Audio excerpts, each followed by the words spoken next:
and you're not being recognized immediately, go ahead and put in the chat that you wish to speak and we will get to you, but the chat should only be for requests to speak and not conversations being held on as a sidebar, because those do not get recorded in the minutes. And we will do a 30-second break between each business item to allow the public to get our attention so that we can they can participate. So without further ado, let's get started. Are there any agenda additions or changes, or does anyone want to remove anything from the consent agenda? This is Greg. Staff does not have any changes or additions. Thanks, Greg. Andy, I see your hand is up. That's just a residual from before. Is it down there now? it goes. All It's right. down now. Okay. So it sounds like there are no agenda additions or changes. So we don't need to do approving the agenda. We'll move to item 4, public to be heard. Is there anyone from the public who wishes to speak to the select board on items that are not on the agenda right now?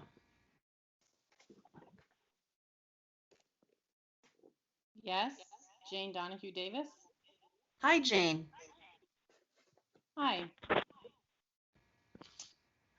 Can I start? Please do. I'm sorry. Go right ahead. Okay. Thank you. I am coming online tonight to talk to you about a concern at the tree farm. To go back a little bit, last year, the Tree Farm Association created an ordinance of sorts, not that they're an entity that can do that, exiting. Not allowing dogs to be on the fields. And we recognize that there was some issues over there created by a small population of dog owners. But over the weekend, there were several neighbors I live on Old Colchester Road. Several neighbors were approached by either members of the Tree Farm Association or their hired landscapers and told that they were not allowed to be on the tree farm. It was private property. I was told directly that they were working with the police to have people cited for criminal trespass. And so I've talked to several people in this area, a minimum of 6 people who were asked to leave the tree farm. It's concerning because it's public property owned by Essex Town and Essex Village. And so I'm thinking it's probably something that the select board would want to review. We understand that they have a lease. I've asked for a copy of that lease today, and I haven't received it yet, but I think it's probably important for the select board to review guidelines with the Tree Farm Association of what their authority is, and what the public's responsibility is for use of that. But in all of the documentation that I've come up with, it is public property.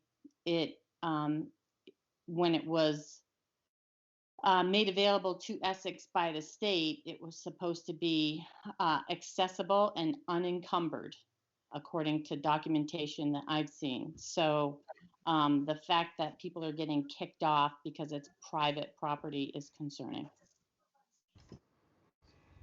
Jane, thank you very much. You are absolutely correct that that is not private property. It is jointly owned by the town of Essex and the village of Essex Junction.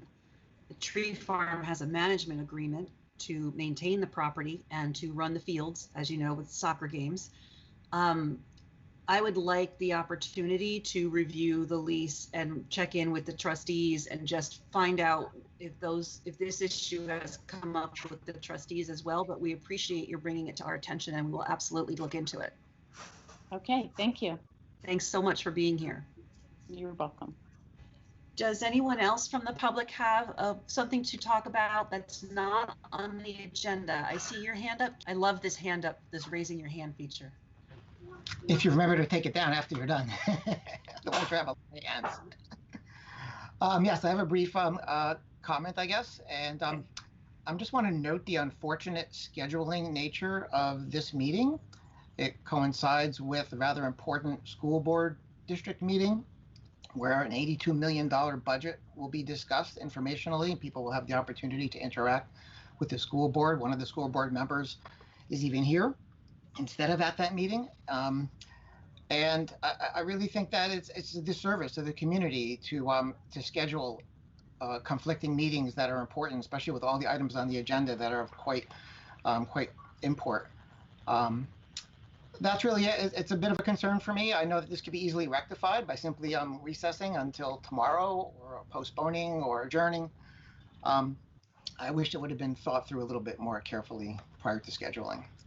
That's it. Thank you. Thank you, Ken. I do believe that this was scheduled. Everyone, please mute mics if you're not participating. I believe this meeting was scheduled on tonight because yesterday was Memorial Day. So this scheduled meeting has been on the books for quite some time. But I understand that it's hard to be in two places at once. So thanks for the comment. I see also that Irene Renner has a comment on item not on the agenda. Yes, it's about the agenda itself. I'm curious if in the future the business items might be phrased more diplomatically. Right now it has approve X and Y, for example, and I just wish the select board were discussing more things rather than being expected to approve them out of the chute or even down the line. I think it's just maybe perhaps better practice in my mind to have things deliberated, but not necessarily upfront said that you're going to approve something. Thanks. I appreciate that. I think what we do with these agendas is that we indicate that it's an action item, and there's no guarantee just because it says approve on the agenda that that's what we're going to do with that business item, but I can understand how you would interpret it that way, so thanks. Any other comments from the public that are not on the agenda about business that's not on the agenda? Going once. Okay. Let's move on to the public hearing for fiscal year 2021 water sewer budget and rates. So we will hear discussion of the rates, and then we will call for public input. Dennis, would you like to, or Dennis or Greg or Evan, however you want to handle this? I can come back on and, or I'll come on and be very brief. We discussed the budget and the basis for the rates at the last meeting with the select board, which was a public meeting, but this is the public hearing. Public hearing isn't required to adopt the water sewer rates, but historically the town has done this so that the public can be better informed before decisions are made, and that's great. The budget right now calls for a little over a 1% increase in the water rate and a 1% increase in the sewer rate. In terms of actual dollars or cost to people, most communities use an average of about 200 gallons a day for use for a single family residential dwelling. If you use that number, some people use less, some families use less, some businesses use more. But if you use that as a guide, it amounts to about a $4.38 yearly increase in water and about $11.68 yearly increase in sewer. So essentially about $1 a month increase over what's been paid. We had to work quite hard to get that to that dollar value. The CWD water that we buy water from went up over 3.7, 3.9% this year. The wastewater treatment plant was up 1.9%. So we've absorbed a lot of those costs within the local operating portion of the budget. Compared to other communities, we're slightly above the midpoint of other communities in terms of our rate costs versus other communities' costs. It really doesn't mean much because each community has different miles of sewer, different numbers of pump stations, different operational needs than others do. But it's always good to compare how we do compared to our neighbors. So that's just kind of the general input. We did not change the some portions of the rate. We did not change the connection fees. We did not go ahead and change the minimum billing. we did go ahead and add an additional charge, as part of the request, was for an interim or final billing request, which most communities in the area have. We have not had. It takes a lot of time, especially as people refinance houses and things like that. And so we looked at what our neighbors were charging, we looked at what our costs were, and finance recommended that we put this in at a $35 flat fee charge if there's an interim or final billing request. For going out, reading the water meter, typing up the paperwork, contacting, if it's a closing, the lawyers with that information. And the intent is just to recoup some of our costs that we do have to spend to do that. And obviously now with low interest rates, we're spending a lot of time doing that. So that's all I have on the information in the background. I can answer any questions or try to. I know that Sarah is also, I think, online, and if she wants to add anything, that's fine from the finance department, but we're looking for an adoption of the rates as we propose them. Thank you, Dennis. Sarah, do you have anything you'd like to add? I have nothing to add. Thank you, Dennis. Thank you. So at this time is a public hearing. So I'll put my timer on to see if anybody needs to speak up with questions about the water rates. I'll hold that for 30 seconds and see if anyone has any questions or comments in this hearing. Andy, can I ask you to hold on until we find out whether the public is wanting to speak? Yes. Okay, I see a hand. Thank you.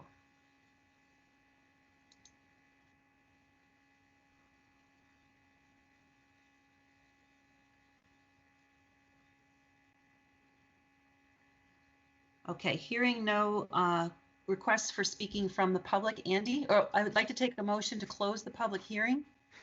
Can I just, sorry, I wanted to add something I think that Dennis neglected to say, or maybe it's not important, but he didn't mention that we're going to billing 3 times a year rather than twice a year, which is, I think, information the public needs to know as well. Yes, that would be. Thanks, Andy. Oh yeah, this is Sarah. I'm sorry to cut you off, Dennis, if you were going to jump into that. Thank you, Andy. I don't know how much you guys want to hear about that, but that is finances. We're really hopeful that the board will be supportive of that change that aligns the process for both the town and the village. It aligns the reading dates, the due dates. It helps with increased frequency of billing, which helps our users know on a more regular basis what their water consumption is like. So if you have a leak, say in the spring, you don't have to wait all the way to the fall to find out about it. We think it's overall a positive change on both sides, and the trustees will be hearing about it later tonight as well. So I'd be happy to answer any questions about that. Thank you, Sarah. Before the board asks questions, is there anyone else from the public?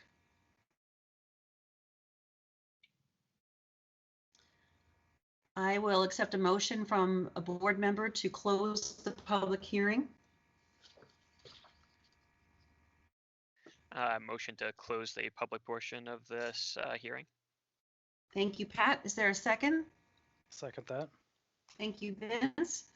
Any further discussion? All those in favor of closing the public hearing portion, please say aye. Aye. Aye. Opposed? Okay.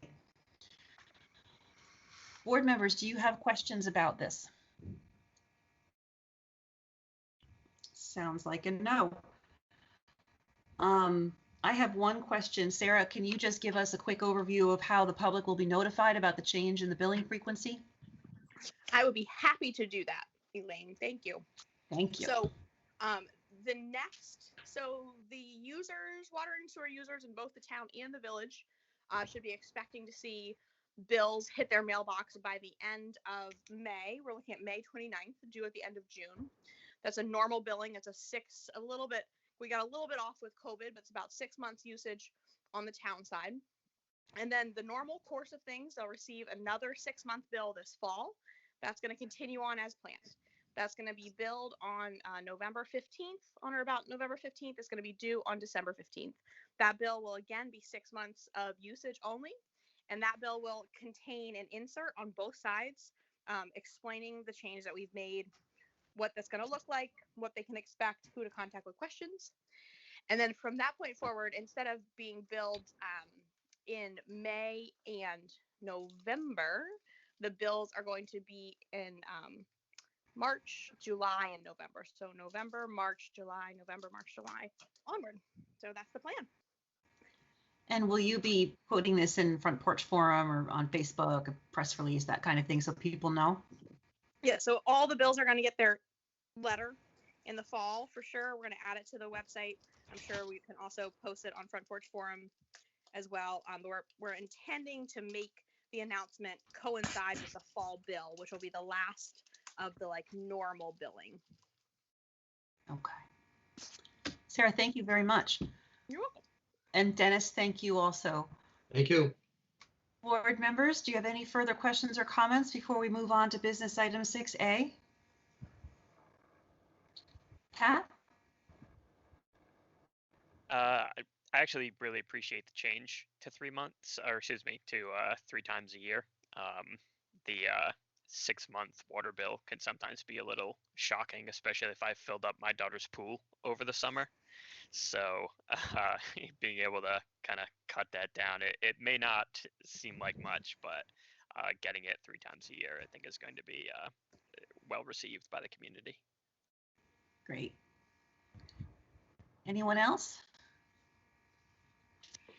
This is Sarah. I just want to quickly add, you might be saying, well, why not quarterly? And I just want to point out that from reading to billing to collecting to, letting you know that you're late to disconnecting takes slightly more than a calendar quarter. So we never have a chance to catch our breath, but triannually, my new favorite word, we will be able to complete a full cycle before moving into the next. Thanks. Got it. That makes sense. If board members do not have any further questions, I'll accept a motion to adopt the FY21 water sewer budget and rates.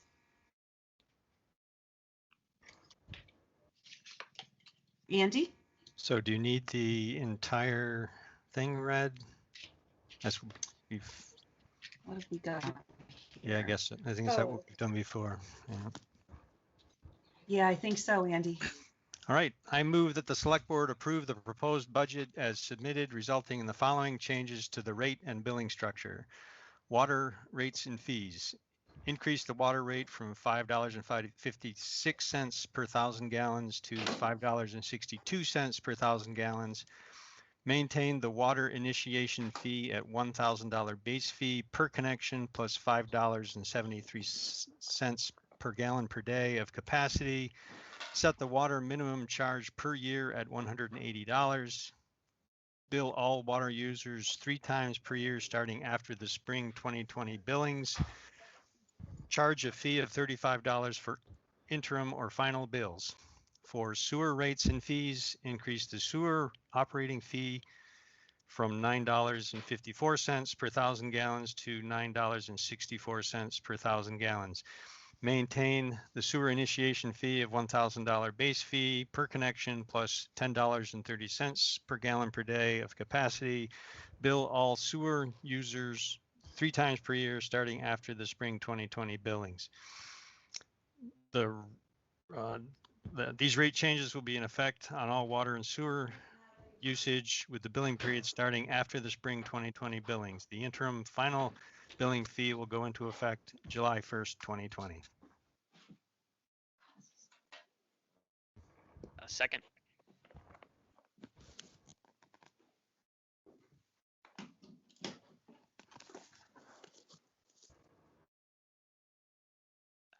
Elaine, you're muted. Sorry about that. Any further discussion? Sorry, I just made the motion, but I gotta ask a question about it. It does say after the spring billing. Should it be after the November billing?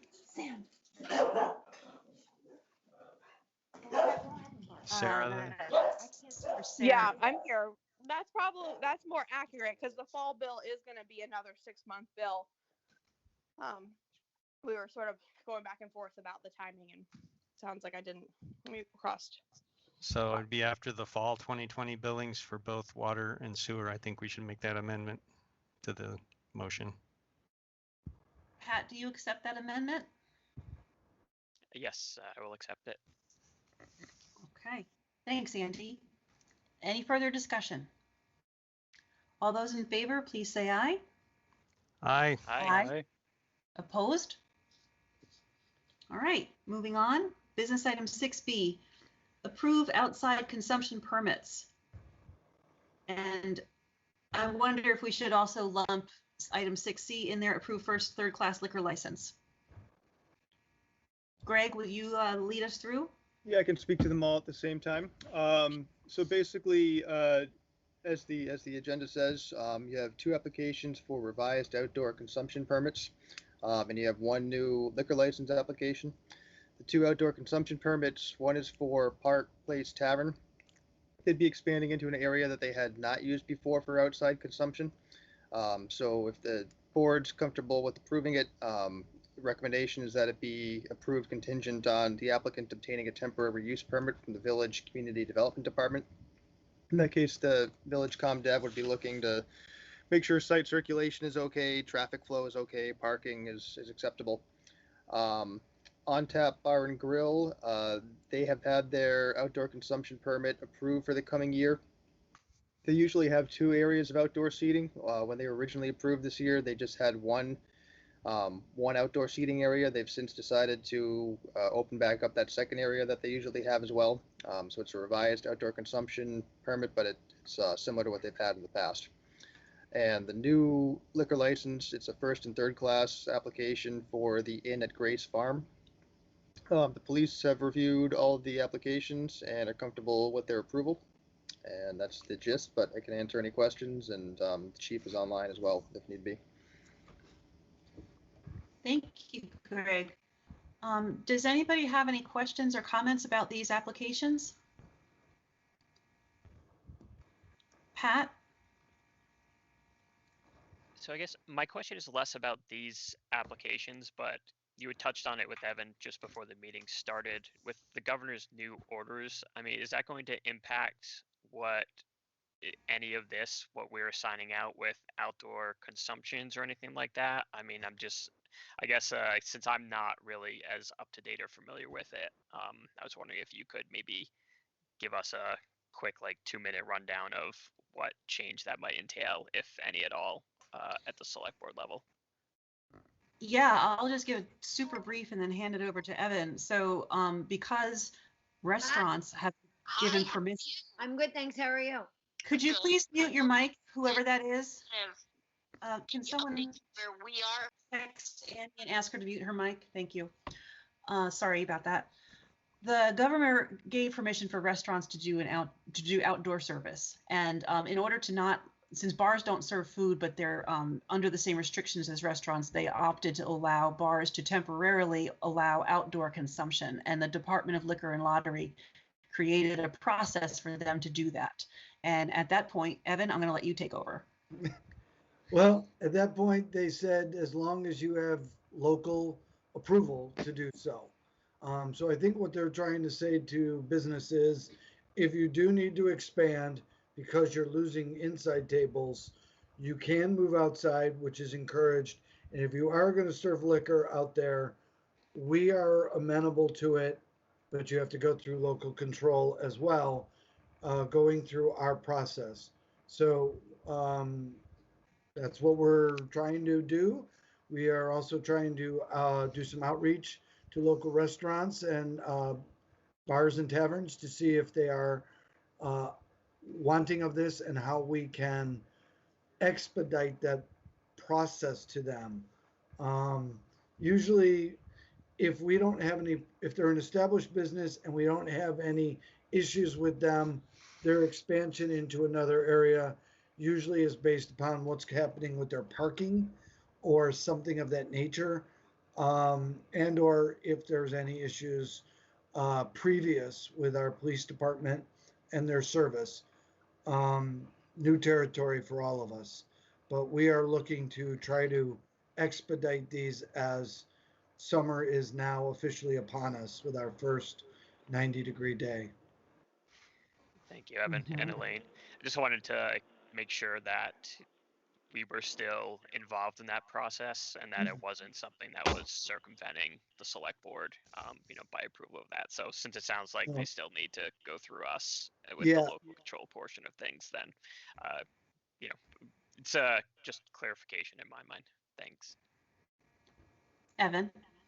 The only problem with that is if you only meet twice a week, that could delay the process. So there was a internal staff question as to how to expedite that in that manner.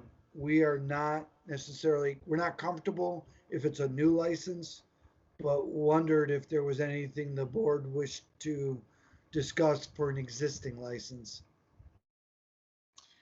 My understanding was that the establishment could begin serving immediately upon applying. I don't know if that's accurate. I don't think it's accurate based upon the need for local approval. So then does that mean it shifts to administrative approval temporarily until this, I think it's June 12th is the extent of it? Yeah, as we were kind of talking offline beforehand, I think this was, and I want to give the governor and the departments as much shade as they are due. I think this may have been done hastily. And usually we would get guidance thereafter. We did get somewhat guidance. I think it was this morning. It could have been over the weekend. I'm just saying that if we have a business and they're in good standing and staff reviews their plan, they could get interim approval until the board acts. That makes sense. Andy? Until pretty recently, the select board didn't approve outdoor consumption. We were given knowledge of them, and they came along with the licenses, but the town clerk was the only person who had to sign it. It's only been fairly recently that select board signatures have gone on to the outdoor consumption permits. So there's certainly precedence for not having the select board in the loop for that. And staff would continue to do its process. We would consult with the police department, community development, and others to make sure that this new area is not going to cause any issues. Okay. If there aren't any further questions from the board, I'll open open it up to the public for 30 seconds to see if anyone has any comments before we vote.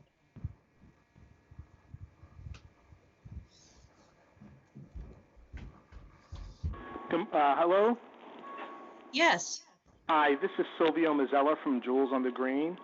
I just want to apologize. I'm joining a few moments late. What item on the agenda are we up to, please?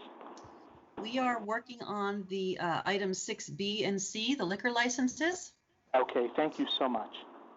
You're welcome.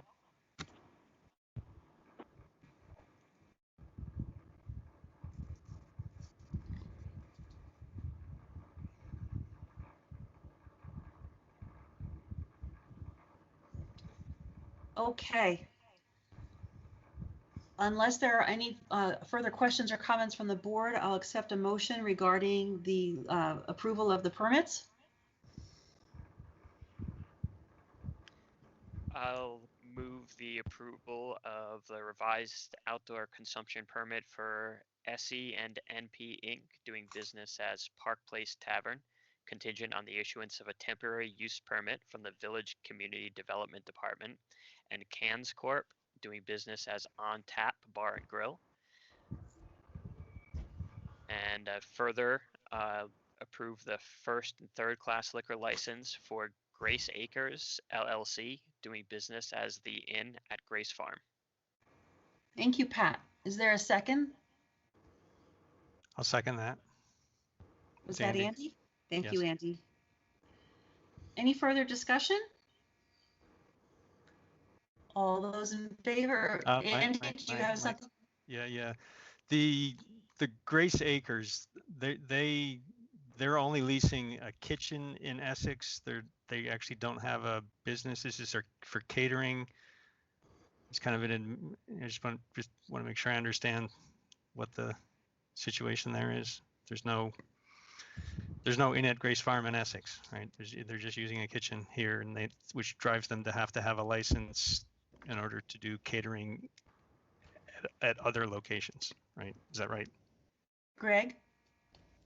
Yeah, Andy, that's my understanding. I believe that they're operating a, sounds like probably an inn or a bed and breakfast, or venue, some sort of venue. I think it's in either Westford or Fairfax. I'm forgetting which one it is exactly. But they have a commercial kitchen here in Essex, and because they are doing some of the work in Essex, I guess they were advised that they need to have a liquor license from Essex. Okay, all right. Any further questions? Andy? No, apparently my hand's still up from the last time. Let me see. Oh, okay. So we have a motion and a second. Any further discussion? All those in favor of approving the permits, please say aye. Aye. Aye. Aye. Opposed? Thank you. Business item 6D, approve capital equipment purchase for Essex Parks and Recreation. Is Allie here? She's joining just a second. Fine. Evan, you want to start? I'm sorry, say that again. Just wondering about the item 6D, approving capital equipment for purchase for Parks and Rec. Okay, I so get that. Go ahead, Evan. probably what Ally will reiterate is they have definitely a piece of equipment that is now on its absolute last legs.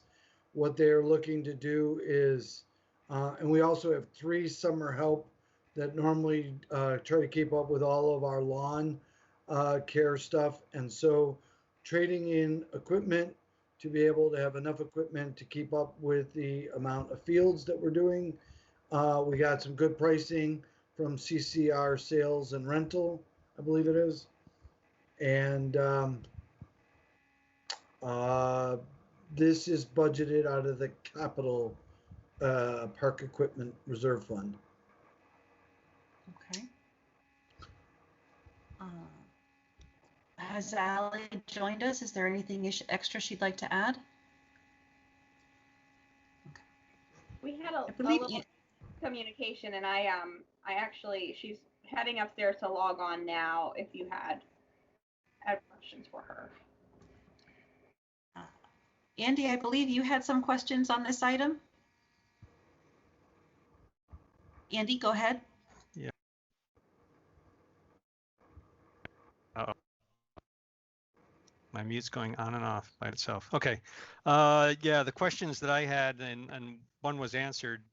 The memo doesn't actually say that the current mower is on its deathbed. So I was wondering why we were accelerating this when we're talking about delaying other capital in a later agenda item, or the other expenditures in a later item. And so thank you for clarifying that it's replacing an almost dead mower. The other question, just to be clear, is this says, is this an acceleration? Are we pulling money from 2021 into 2020, or FY21 into FY20? Just looking for clarification on that. And then the other is the quote makes it look like we're trading 4 mowers for 3. Just want to make sure that I'm understanding that correctly. Evan? I think Allie's with us now. Allie? Yep, I'm here. So one thing I could tell you is one thing we try to do is not put good money into bad equipment. And I know you all know that, but for the public, putting money into bad equipment just to get another year is not usually a great, it doesn't always work out very well, especially with items that in the current market, you can get very good prices. Allie did do just that. She worked with her staff to look at the equipment and a local provider. So I'm going to turn it over to Allie real quick and let her explain the pieces of equipment and why we think this is a good move. Hi, everyone. Sorry. Hi, Abby. I'm also just bringing up all of those details since some of the screen is shared, but not all of it. So basically, our largest unit goes for that one large price. Thanks, whoever's sharing. And so instead of just spending $60-some thousand on one unit, for less than that, we can replace that one large unit with the 96-inch one that's listed, the model 74096. And then we can trade in our current zero turn for the new 74946 Z Master and a new grandstand. And then it comes with 2 attachments that go to the some of the units so that we no longer need to rent I think it's called a Hurricane or something like that, some sort of blower unit that is used in large areas like Fort Ethan Allen in the fall to clean up the intense amount of leaves that need to be picked up before first snowfall. So this should, the hope is that this is, or the plan is that this is going to take that rental equipment expense out and just have this attachment for that specific mower that goes to those sort of fields. So it is 3 large units, but 2 attachments that go on these units because they're all the same brand. Right now, the big one we're looking to replace is, they're all a little bit different, and the large unit we always have to send away for parts. And this way, with it being from a local dealer and the warranties extended and being much longer and just heftier warranties on those units with a local dealer helps so that it's a quicker turnover than just 2 or 3 days to wait for something to be mailed in and then for that part to be fixed or replaced. Does that clarify anything? I missed part of this. I apologize. So the other question is, in the trade-in section at the bottom, there are 4 mowers. You're trading 4 mowers for 3? Yeah. Yep. Does that leave you short, or apparently not, or? No, no, it actually, we actually were trying to clear some inventory. This original idea had a unit on there that we were able to provide for the tree farm and get some money for, so that came off the original quote. So this is just taking away inefficient equipment that we don't need. And really, at our highest capacity, we have 5 staff if we needed all 5. And when we do need all 5, it's typically for something like the large Mountain View Cemetery. And you can't put 5 mowers on that property anyway. It's more about splitting it between 2 mowers and a couple weed whackers and blowers and things like that to protect the stones. So we're not coming up short. We're actually getting some good bang for our buck here, and not letting a couple extra mowers that we currently have just start to wear down and just get one new fancy one. Okay, and then my other question, sorry, was this is coming from capital funds, which we already have, but we're accelerating it. Then FY21 starts in 5 weeks. Mm-hmm. So we're pulling a planned expenditure from FY21 a couple of weeks ahead to do this now. Just looking. We are. And right now it's more of, it's a higher need because we actually don't have sports slowing us down on our rotation schedule. Everything this week has to be mowed. It's a 4-day week. Everything, I know it's been a scorcher today in the last couple days. but everything is, spring had a quick turn on light switch. And so, you know, just even going up and checking in with the guys earlier today, everything needs to be mowed. Their big priority last week were the cemeteries. And now we don't have to wait for certain sports or practices or whatever it may be.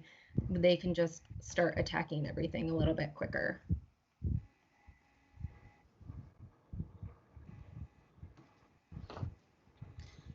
Does anybody else have any questions for Allie or Evan? All right, then we're going to leave this item open for 30 seconds to see if anyone from the public has a question.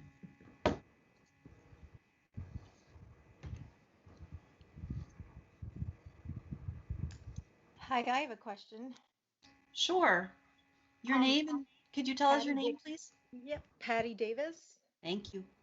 I want to know where, if we're taking money out of the FY21 budget for all the mowing and everything. And I understand there's a lot of fields, but there's an awful lot of people at Saxon Hill using the trails, and there's no garbage can, there's no poop bags. It's a park. It is so crowded that sometimes people are showing up really early, like when I run, because I run 365 days on the road there. I don't even go on the trails. And people are, because they're home, they're showing up earlier and earlier and earlier because of the heat, and they think because of the COVID-19, there's nobody up there. It's packed. There's 27 people packed on the Thompson Drive end, and there's 10 cars crammed in at the end of Saxon Hill. No poop bags, and people that walk and run like me we have a continual green up day where they're literally walking 6 laps of Saxon like me, this couple, picking up garbage. We need a garbage can. Essex Town makes a lot of money, and if you have to take it from FY21, we have money. We want more services at Saxon Hill, and we want the volunteers that take care of the trails not to have such a hard time going through Sharon Kelly to get a permit to clean the trails. So that's a big issue. And I know you're dealing with fields and mowers, but there's an awful lot of people at Saxon Hill, just FYI. That's all I want to say. Thank you, Patty. You're welcome. I think because of the COVID-19, I think people are looking for privacy in places where they have 6 feet distance, and it's just packed. If we could have a little bit of money for signage so people don't get creamed when they're biking and other people are walking, it's that crazy. So I just thought I'd tell you what's going on because I'm there every day at 7. So thanks, Patty. I was there last weekend. It was packed for sure. Yeah, you're welcome. Yeah, I was just doing it to help. So anyway, you're welcome. Any further questions or comments?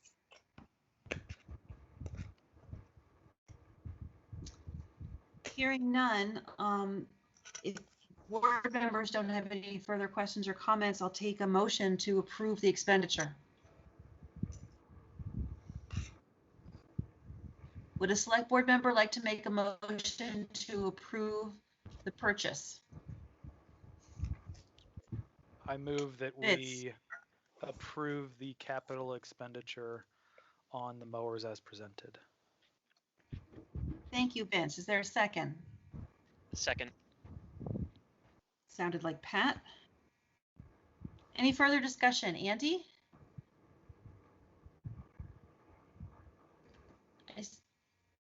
Andy, did you have your hand up? I did not. Sorry. No, yep, okay. I'm all set. Okay. Okay, then any further discussion? All those in favor, please say aye. Aye. Aye. Opposed? All right. Thank you very much. Thank you, Allie. Thank you. Okay. Business item 6E. Review and discuss preparation plan for reduced tax receipts. Evan, you're on. Oh, well, good evening, everybody. So, I think we're all familiar with COVID-19, and we are looking at a scenario where if tax receipts in FY21 start to exceed the 3% that we would normally see in the past several years. We wanted to be prepared for that type of eventuality. So, as I put in my memo, the town derives 91% of its income from property taxes. As a note in the thing, that's good and bad. Property taxes are very stable in general in the town of Essex and the village of Essex Junction. What do I mean by stable? Property values in both the village and the town are usually rising. We have seen that as a stable event all the way from past the last fiscal crisis to date. Unemployment in the village and the town are some of the lowest levels in the state. This is a good thing, at least currently. High unemployment tends to lead people to not paying their property taxes for a short period of time. And the Vermont law has provisions for municipalities to eventually obtain back taxes from property owners. These are all very good things. Bad thing about property tax revenue is at 91%, there's not much revenue diversification. So if you see a downturn in the housing market, it can have a huge effect on municipal budgets. Another tough thing for us, the first half of the property tax is due in mid-September. This is 2.5 months into our fiscal year. So if we start seeing tax revenues increasing, I should say delinquencies increasing above our normal standard, it's going to be by the end of the first quarter that we see it.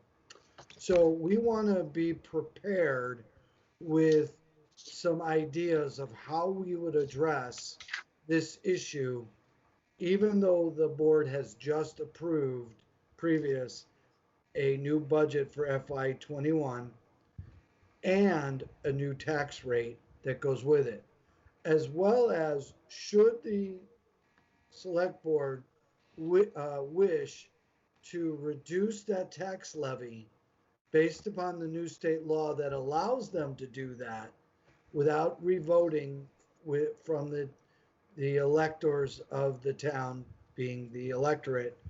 We wanted to give you all some ideas of how we would do it.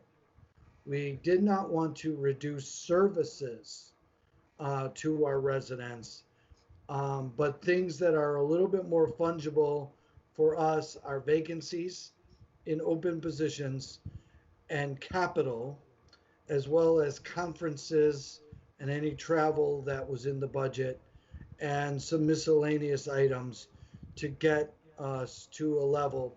The other opportunity we took was to look at this as sort of a 4 quarters event.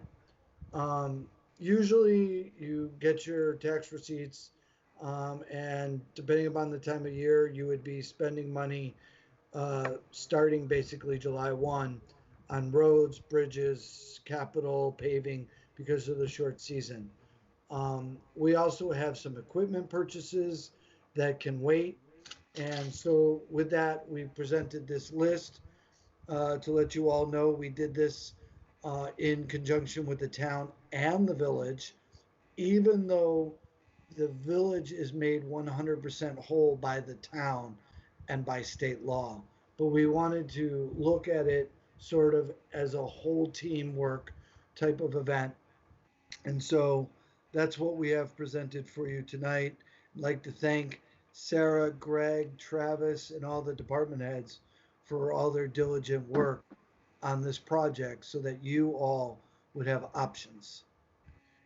Evan, thank you very much. I just have 2 quick things to say, and then Andy has his hand up. Evan, as you're part of our public meeting and you're doing the presentation, it'd be probably better if we saw your face while you were talking to us. Sorry I about hope that. that's okay. Completely forgot to put myself. You guys sometimes have a problem with the mute. I leave my camera off. Sorry. That's okay. I just wanted to bring that up. It seems like perhaps items 6E and 6F, we should probably talk about these together. That's just an observation, but it's the board's pleasure what we want to do. Andy, what would you like to say? So, Evan, you said that we have approved a budget and a tax rate, and it's not clear to me that we've actually approved a tax rate.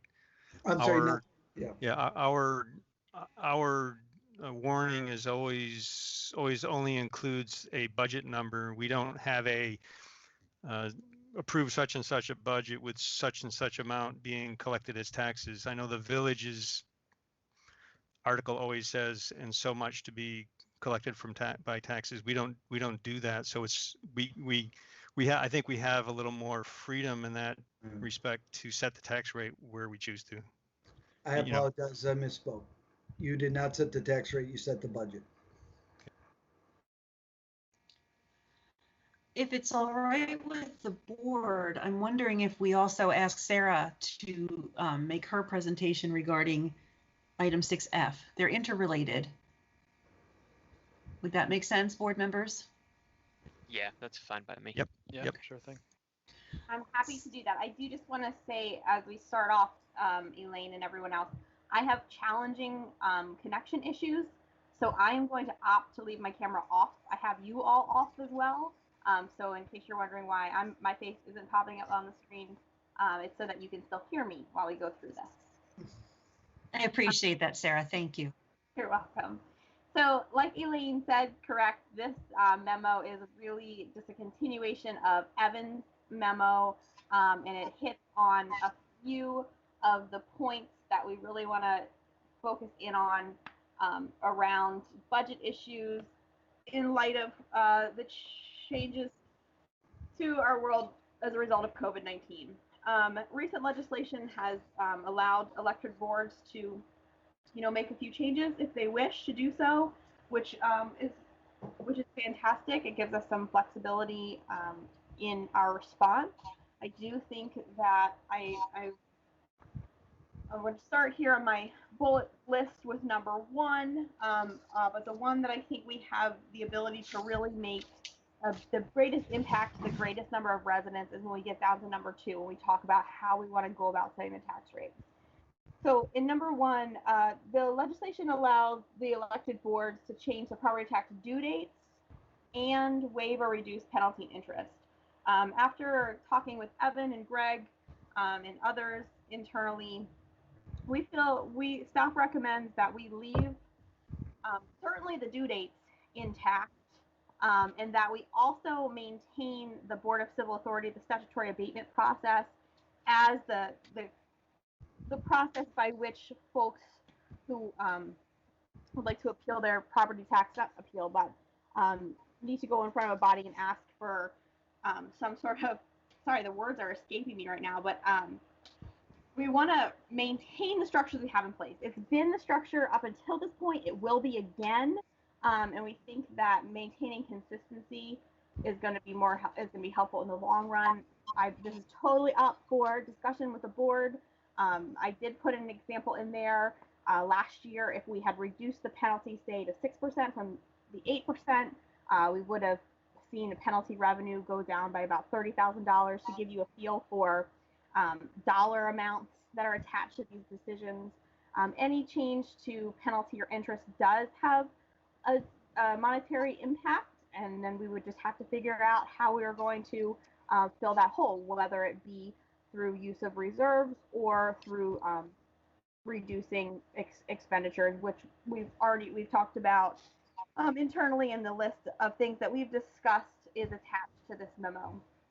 Any questions on that first section before I jump into the second part of my memo? Sarah, I do have a question, but I want to make sure other board members, do you have questions for Sarah? Not yet. I'm wondering, we budgeted $170,000 for fines in FY21. Is that entirely delinquencies, or what's the percentage of that 170 that would be delinquencies? That is penalty and interest on delinquent taxes. So it's all of it. 170 is everything. Correct. Okay. So if we were to decide we wanted to waive the penalties or the interest, we would be taking a chunk of that budgeted line item. We would. Now, the other thing though, Elaine, is if everybody paid their taxes on time, we would get $0 on Get that. zero. So it's not, I can't tell you for sure how much revenue will be reduced by if we make changes to interest or penalty. I can just tell you that that's what we budgeted for based on the last few years. But it could. And so if there was not a state of emergency and we weren't thinking of it, we were going to have an increase in delinquencies, we could conceivably have a year where we have a 1% delinquency rate. And so that dollar amount would have gone down anyway, and we would have had to have plugged it in some other way. Correct. Yeah. Okay. Evan. We also are required to pay the state any monies that is not collected. So we have to make the school district whole, the village whole, the state in a small portion of the tax collections. They charge us a penalty rate as well. So we have to be very careful if we drop the rate. And that's why Sarah also mentioned there's a process for the BCA to go through for residents and property owners who feel that they have a case for either abatement or a reduced penalty. We believe that's what should occur. And we feel that we can give more on the budget side than that on the penalty and interest side. Right. And I had been hearing in the news about the possibility of municipalities being allowed to borrow interest-free in order to cover whatever taxes were not paid, or cover delinquent taxes that still need to be paid to the state. Municipalities would be take out a loan at zero interest in order to cover that, but I haven't heard that being passed. That was something that was under discussion at the legislature. But I would like us to keep that in the back of our minds, and if it does pass and we're anticipating a really high delinquency rate, I'm concerned about an 8% penalty to our residents and want to be able to take advantage of that option should it exist later on in the summer. Just a thought. Mm-hmm. So the penalty would be applied immediately following the due date. So that wouldn't be until September. So there is still some additional time to talk about this. So I want to inform the board that the cash position of both entities is strong. And looking at daily cash balances for the last few months and some historical cash flow data, I do not anticipate us getting into a position where we would have to borrow to cover our operations. We would have to see tax delinquencies in excess of like 23 or 25% in order to not be able to make our obligatory payment to the school. And I don't know what's going to happen. I don't have a crystal ball, but that's a really high. That's a big swing from where we've been historically. So. That's good to know. Thank you. Sorry, please go on with your presentation. So the next section is, so bullet point number 2 continues on with the legislation which allows the elected board to reduce already established taxes. And staff is considering, and staff would recommend that the board consider when it comes time to setting the tax rate at the end of July, that we look to set it, maybe my suggestion would be the same as last year. I would be open to discussion. I'd be happy to model out some different scenarios given that we have grand list numbers almost finalized at this point in the year. I think that is going to be a place where we can say, that's where we can impact every single one of our taxpayers, is by making that change, not just those who are unable to pay by the due date, not just a small subset of the space, but we can impact everybody by doing something like that. Like I said, I just suggested here that we level fund the tax rate, or we set the tax rate the same as the prior year, but I'm certainly open to other suggestions, and we can model out those numbers pretty well. This would leave us a budgetary deficit of about $323,000. And then we've been discussing internally ways in which we can fill that, which I have detailed out here. We are anticipating that FY20 is going to come in a surplus position as a result of a number of vacancy savings, a relatively mild winter, and quite the uptick in recording fees after those were doubled last July. One of the things that we could look to is to assigning any surplus from FY20 to help fill that hole for FY21. There are also items that we have assigned in the fund balance currently that could be reallocated to help fill that hole. And then, as Greg has up on the screen, this is the list of items that we've discussed freezing or holding off on, reevaluating on a quarter-by-quarter basis, or canceling altogether, like out-of-state travel, which is not huge, but every little bit helps. Mm-hmm. At this point, I would take any specific questions about the list, or pass it back to Evan if he wanted to add anything. Pat. Yeah, Sarah. So I know that the deficit amount number was put in there, but just translated out to what taxpayers would see.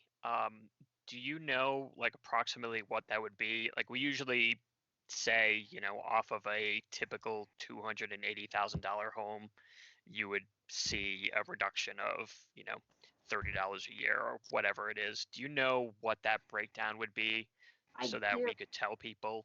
Your taxes will be exactly the same as last year unless you changed your house in such a way that made the assessment change. So if you added on to your home and the assessed value changed, then the dollar amount you pay in taxes would go up, or assuming the assessed value went up as a result of your renovation. But if you have had no changes to the assessed value, the dollar amount you pay on this year is going to be exactly the same. So I'm suggesting we look at the rate and we keep the rate level as opposed to keeping the levy steady and then dividing the grand list into the levy to come up with a new rate.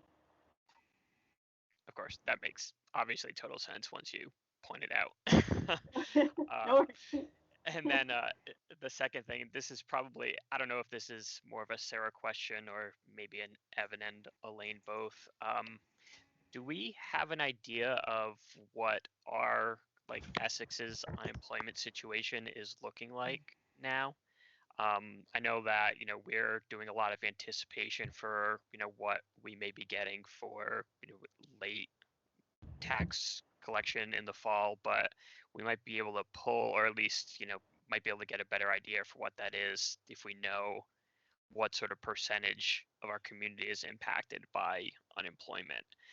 Is that something or a number that we could conceivably get so that we could, look at it next meeting? 'Cause if that number is devastatingly high, or if that number is lower than the rest of the state, then that might make us more comfortable in making decisions going forward.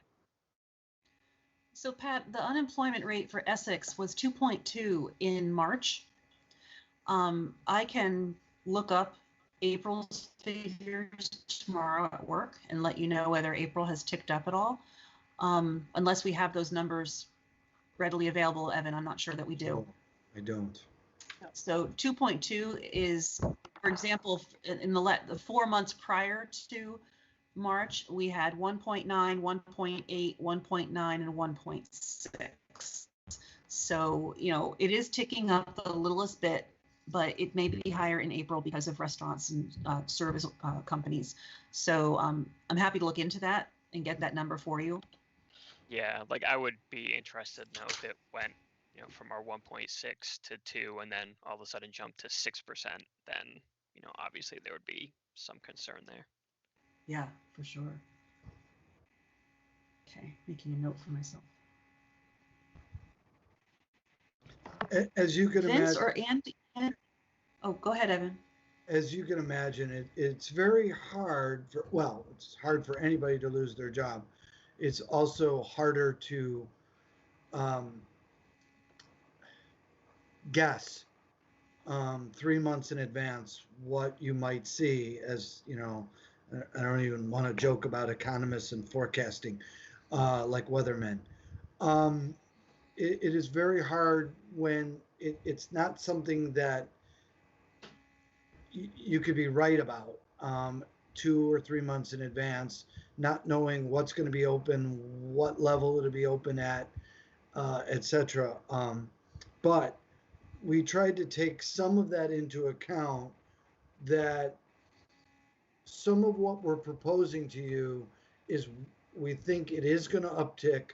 We do think we're going to see some delinquencies, but we want to take a very measured approach as to how we would do this, and then also take a multi-year approach, because anything you do for this next year has to be paid for over a period of time if you still want to do what you thought you were going to do in this budget year, only later or in a future budget year. So we want to make sure that we're not doing all those things incorrectly or robbing Peter to pay Paul. And that's why we wanted to use a budgetary surplus in this year, coupled with some targeted potential cuts next year, and do it in a quarterly fashion to see what pops into the frame and what dissipates from the frame. The other thing is, as you just heard Ms. Davis say, there are services that the people still want. They want more of it. And every time we add something, as what seems simple as a garbage can, bag liners, a contract, adding to a contract for someone to pick up that item, you can see how it grows quickly. And so that's why we use this approach. So I'm just noticing our trustee HR professional Travis is watching and listening, and he says that the unemployment rate in March has gone up to 13.5% from 2.2. Excuse me, from March to April. Wow. Yeah. I will add, Elaine, the state of Vermont average is showing 15.6, so we are a little bit below average, but it is still a very high number. Well, we have quite a few employers here in Essex as well. So Vince or Andy, do you have any questions or comments? No. Okay. So this was a for discussion item. Evan, can you let us know how this is going to evolve? Well, my first hope was to get your first reactions. Was there anything that you saw in here or didn't see in here that you would like us to look at? And just be prepared to know that we are prepared to have those discussions. If the select board is of a mind to do the tax rate being flat, we have our suggestions, and you can see the list. And if it is to go any further, we would have to look into that list. We understand, and we have our own, goals that we want. We want to fill every police position that is vacant. We only get so many academy positions, and there's only so many people out there that fit for what we're trying to do. So in talking with the police, they were willing to hold off on certain things to be able to make this happen. In terms of public works, our big push is for winter. We need enough bodies to be able to push snow and throw out salt, but summer is a little more flexible for us. And so that's why we wanted your opinions and your commentary. We knew we threw a lot at you tonight. And then coming into the next meeting or the one thereafter is really decision time. Okay. Vince and then Andy. Hey, so I just wanted to kind of throw this out really quickly. I don't want to get into a position where the town is like profiting off people who can't pay their taxes. So can you let us know, or should we have like some sort of community awareness message that we send out, like, hey, if you can't pay your taxes, let us know ahead of time so that we can get an idea of what's going on and adjust the penalty rate accordingly. So we're not like making 200,000 versus 150,000 off of like our residents' misfortunes because we have more delinquencies. Sarah, do you want to take first stab at that? I would, Vince, I think that's an interesting opening for what I would hope the board could take up as a discussion. I think that maybe a better approach would be that the board just decide we want to make a change to the penalty, as opposed to sort of canvassing the taxpayers with that kind of question. That's my first thought. So if the board would like to discuss changing the penalty amount, we certainly can do that. I mean, I see where you're coming from, for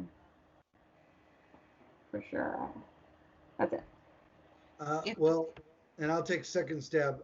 I'm concerned with the term profiting off of it. We don't look to make profits off of our residents or businesses. We do need to look at how we cover costs and equity of the system.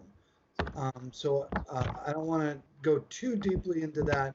I think I understand your comment is not directed in that way, but more to make sure that it is not us balancing our budget on other people's misfortune.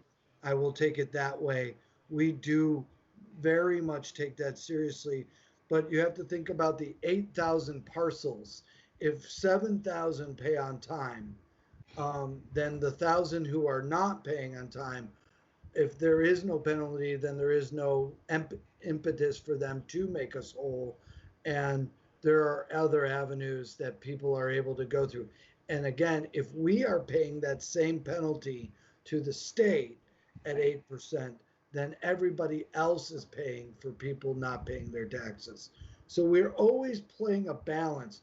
The other thing is, as I see Pat Murray at the bottom right of my screen, I'm not going to pick on Pat per se, is the school district, in my conversation with them, relies very heavily on tax collection to meet payroll and other expenses.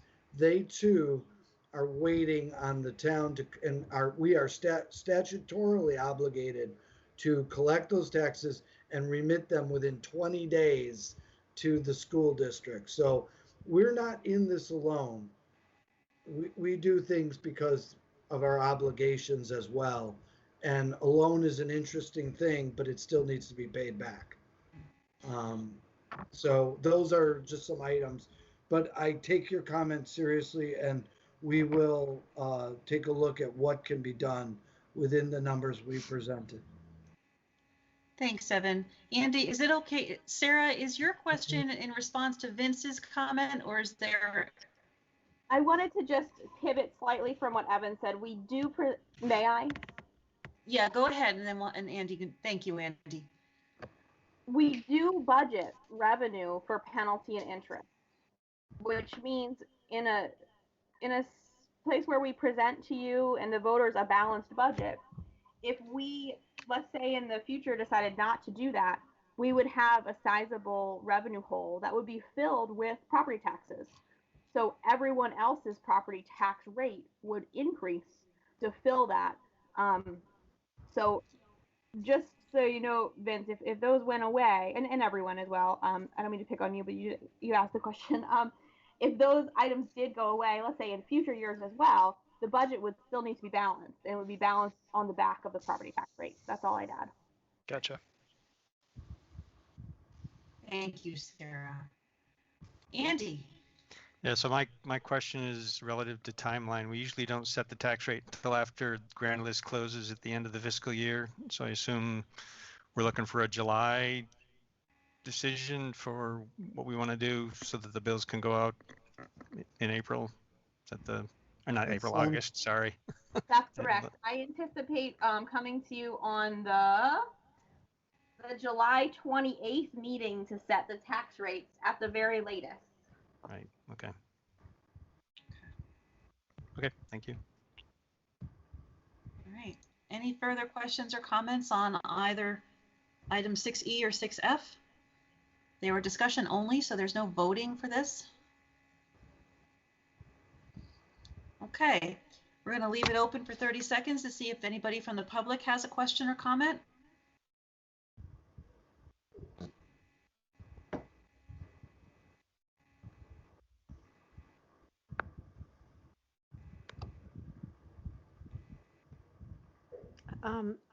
It's Patty Davis again. Hi, Patty, go ahead. No, I was just reading on my iPhone, the unemployment rate. So this source was the Vermont Department of Labor, Economic and Labor Market Information Division in cooperation with the U.S. Bureau of Labor Statistics. The April was 15, let me see, 2020, April 2020.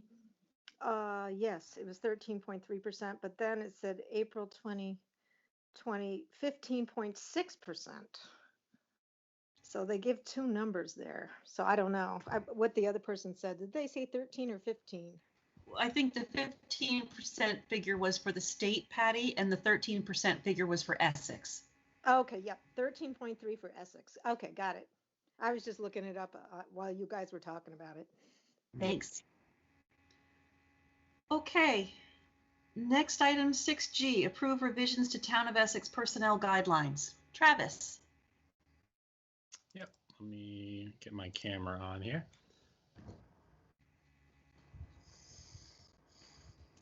Okay, so we have started having some preliminary discussions with both the town and the village about rolling out a furlough program. It may at this point not even impact many employees right now, but we do want to have the program and the plan in place. We have concerns about, future flare-ups, ever-changing environments at the state level. So we're just trying to make sure all of our options are out here. We're currently negotiating with both the town and the village unions as well to try and get some of this in place.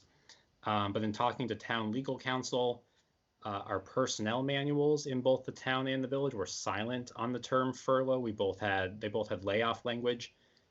So just to be sure that we're abiding by our own policies as we put these programs and plans in place, we wanted to add and have the board vote to adopt furlough language in both manuals. So on the town side, that is the only change in this document. I added a header there for layoffs, and I think I changed the date on the first page, but this is the only substantial change to the document. We tried to leave the language relatively vague, just so that we have the ability, depending on the situation at hand, to sort of work within the policy. So that's that. I'm open to any questions you guys have on it. Thank you, Travis. Board members, do you have questions?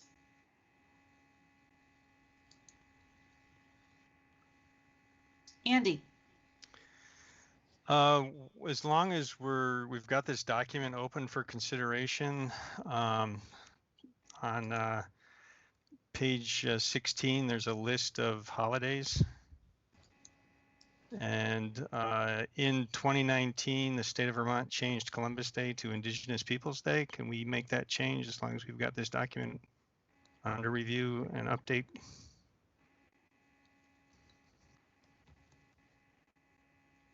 Columbus Day is the top of the second column there. Can we change that to Indigenous Peoples Day to be consistent with the state of Vermont? That sounds like a great idea.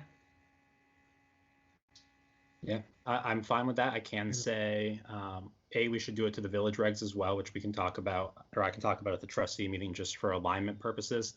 And we do have some contracts that still refer to it as Columbus Day. So we can certainly, negotiate that out, time permitting, but it will still be referenced in a couple places. Yeah. My understanding, this document's a guideline anyway, so it's not binding. So I think we can change it without having to be in sync with the contracts. Correct. Oh, absolutely, we can. Yes. Okay. Thank you.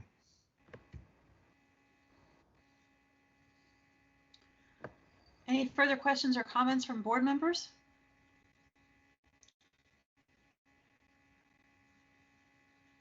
All right, I'm going to leave it open for the public. If anyone has any questions or comments on this issue.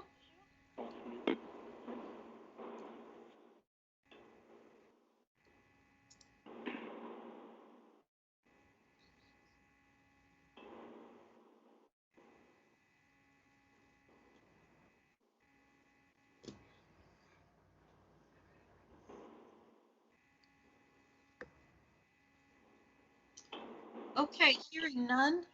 And whoever is on the phone needs to mute their phone if they're not speaking.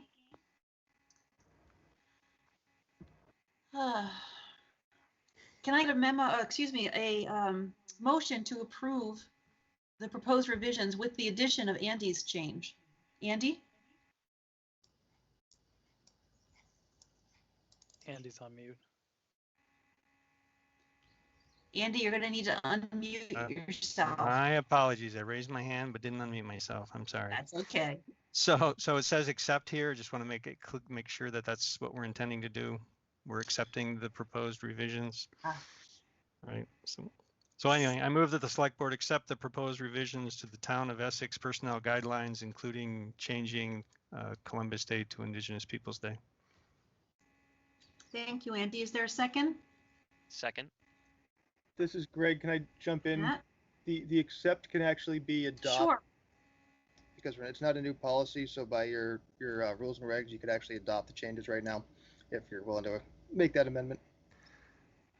I'd like to offer an amendment to my motion to adopt rather than accept. I will happily accept that as well. Accept the adopt. Thank you both. Any further discussion? All those in favor, please say aye. Aye. Aye. Opposed? All right, motion passes. Travis, thank you very much, as always. Yes, thank you. Our final business item is 6H, approve the use of fund balance to support outdoor seating program. Evan.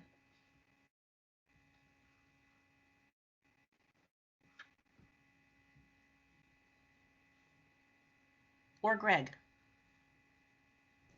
I think Evan's trying to do it, but he's muted. So I can get going while he unmutes himself. I'm back. Oh, go ahead, Evan. I believe at the last meeting, we brought up the idea of working with the village and the town to do a joint program to encourage additional outdoor seating areas to help our restaurants and bars in our community. And so that was just brought to your attention. We are still working through some details because of state regulations on tables, outdoor seating, and how they need to be cleaned after every use, and how we can help people. But we seem to be honing in on if people need tables, if they need umbrellas, if they need seating, spaces for flowers and delineation of those spaces, including some decorative areas if they're going to be in parking lots, so that they are well spaced and well noted, so that people understand that that's not a parking space and shouldn't drive in to those spaces. And so that's what was brought up at the last meeting, and we are looking to see if the select board is willing to use any funds for such a program. Thanks, Evan. Board members, thoughts or questions?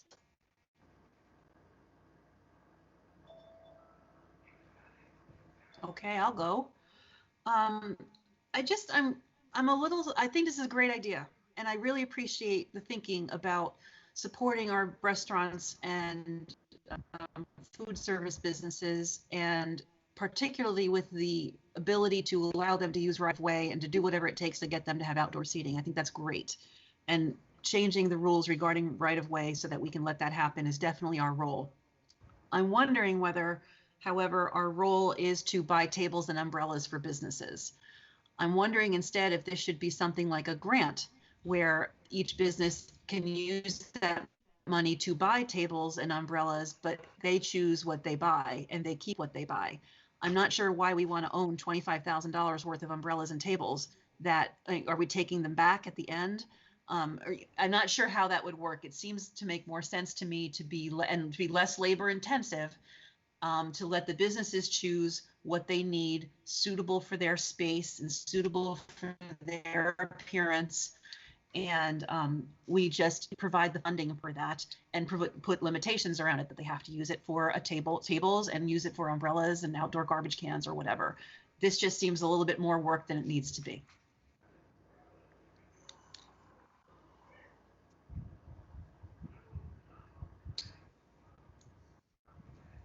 Andy? I'm kind of feeling like we're getting nickel and dimed every time we have a meeting. We have another request for money. You know, I understand that there's, you know, there's need and there's but you know, we started with, you know, 10,000 for Heart and Soul. We ended up giving 6,000 to food shelves over a couple of meetings. Even had a special meeting to review some of this stuff. And then we added another 10,000 on top of the 1% human services funding with very little even direction how to spend that. And then now here we got another request, and we're whittling away at our ability to do what we were talking about in the prior, you know, two agenda items ago. You know, covering our cash flow if we don't have tax receipts. So I'm starting to feel a little, like I said, nickel and dimed here. And I'm, as Elaine said, I'm concerned about who ends up owning the tables in the end. You know, restaurants all have tables indoors. They could move them outside and move them back in every night and retain responsibility for their own tables. I'm concerned about how we decide what we're going to do. I mean, who's going to get it? Historically, the select board has kept a pretty much arm's length relationship with town businesses in order to avoid showing favoritism. I'm concerned about, you know, how that might appear. We're singling out a specific type of business, and how do you choose from among those who gets help? So I'm very leery of it without a lot more detail, and I'm getting kind of worn out with all these requests we're getting at every meeting.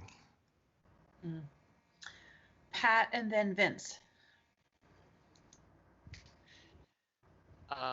I certainly understand where Andy is coming from with the requests that we're getting, although I kind of see that as being our role in a, you know, a literally once in 100 years crisis situation.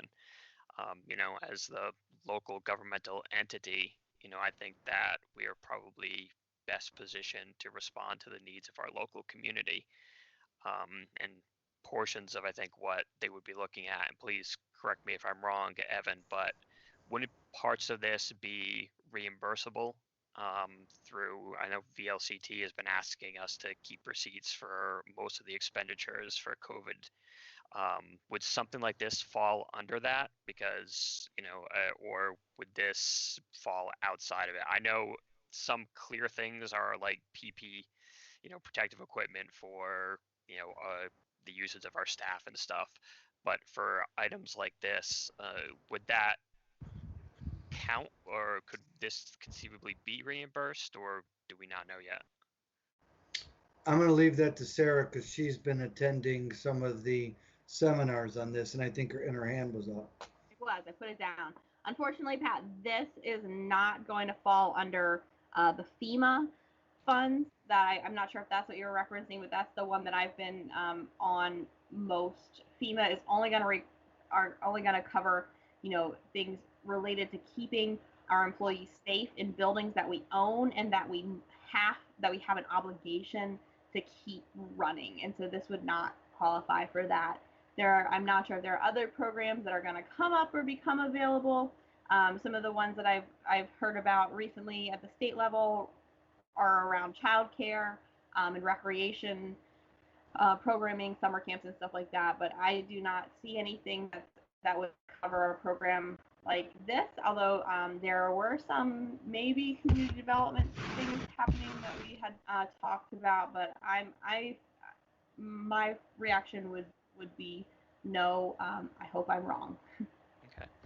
Yeah, I mean, restaurants, I think in particular are in a much more difficult position than other retailers that can open up. You know, they're very strict in the seating limitations, you know, and how much they can open, and the margins of the restaurant business are such that, you know, I mean, I think that there have been several articles, you know, fairly well done, came out in the last several days in VT Digger about restaurants that are choosing simply not to open with the restriction in place because they can't make a profit off of 25% capacity. You know, so I mean, what we can do as local community leaders to help, if this is part of it, with respect to understanding Andy's concerns, you know, I think it's absolutely something we can look at, and I would definitely be interested in seeing the finalized details of the program, so we do know that there's no aspect of favoritism in any way, shape, or form. But you know, I think restaurants in particular are going to be very hard hit. We've seen instances of them already starting to close, and you know, we need to do what we can to make sure these businesses are going to be existent in our community at the end of this crisis. Thanks, Pat. Vince? Yeah, I just wanted to chime in and say that I'd be much more comfortable with this if it was some sort of loan. Like we set aside this pool of money to loan businesses money to go out and buy tables for their outdoor side, and maybe that kicks in, like maybe those payments kick in 6 months from now or something like that. But like I would feel a lot better if it wasn't just we're giving money to businesses or for a specific purpose. So I'm getting a consensus of the board, Evan, that some of us agree in principle. All of us want to see more details. So I think at this point it might be best to table voting on this until we can learn more. Would that be the general consensus of the board? Yep. Yes. Okay. How's that sound, Evan? Sounds okay. Thank you. Thank you for your patience. We just want to know more. It's all right. Okay. I have an idea.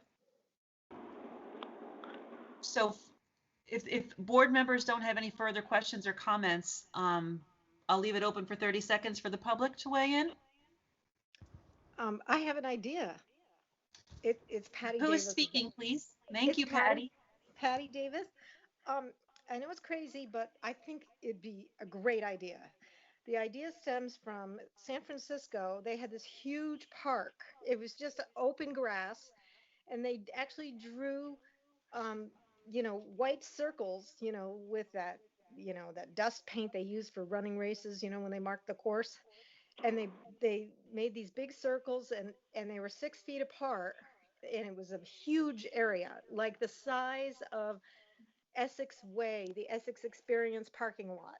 So the Essex Experience parking lot is virtually empty, except for Hannaford's. What my idea is this: what if we proposed to all the restaurants, Essex Junction and Essex Town, anybody that wants to do it, they provide their own tent. And I don't know if somebody, maybe Eric Koval, I run with him on at Saxon Hill. He's part owner with of that place at the Essex Experience that has bands, and they serve food and they have a kitchen.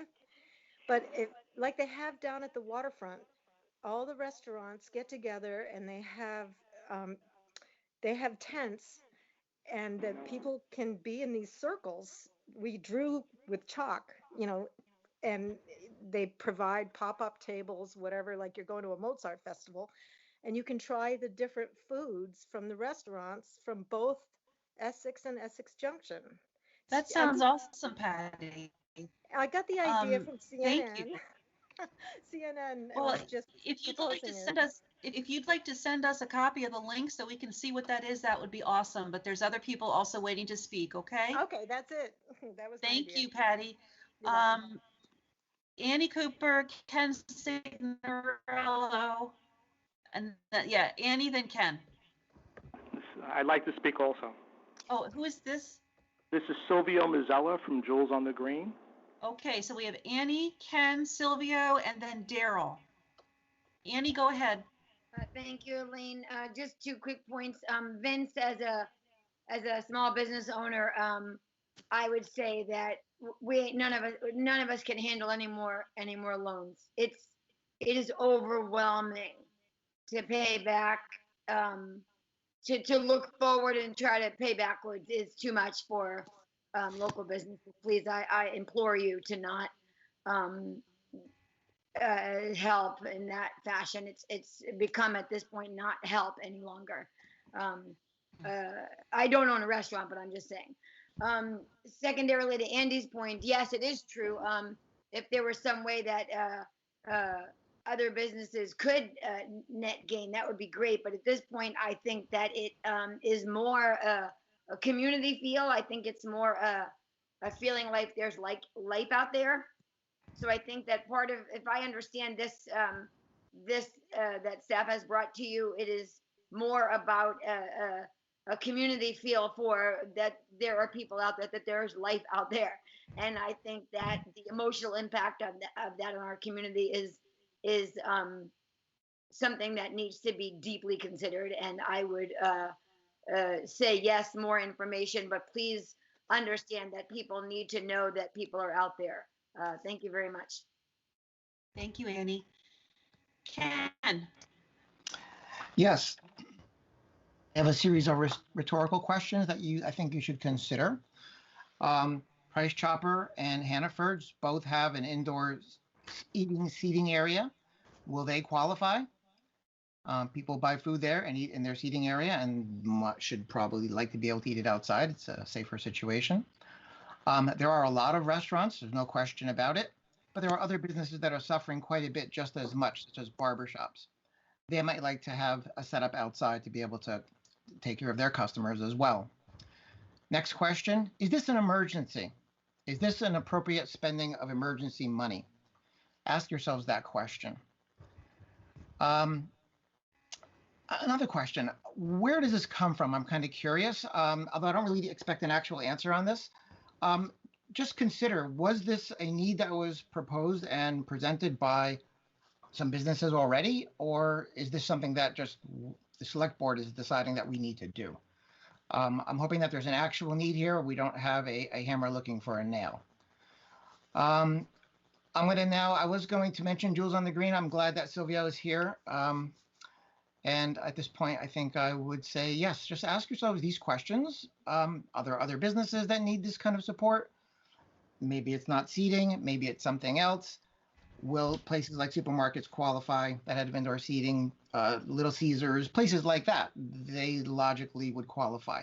The idea of a mall food court is a great idea. The problem is you're going to have 3 of them at least. One in the Village, one at the Essex Experience, and then one maybe at Essex Center. Maybe more, I don't know. Good idea, though. Thank you. Thank you, Ken. Silvio. Good evening. Thank you for allowing me to speak for a minute. I found the item on the agenda to be very, very interesting.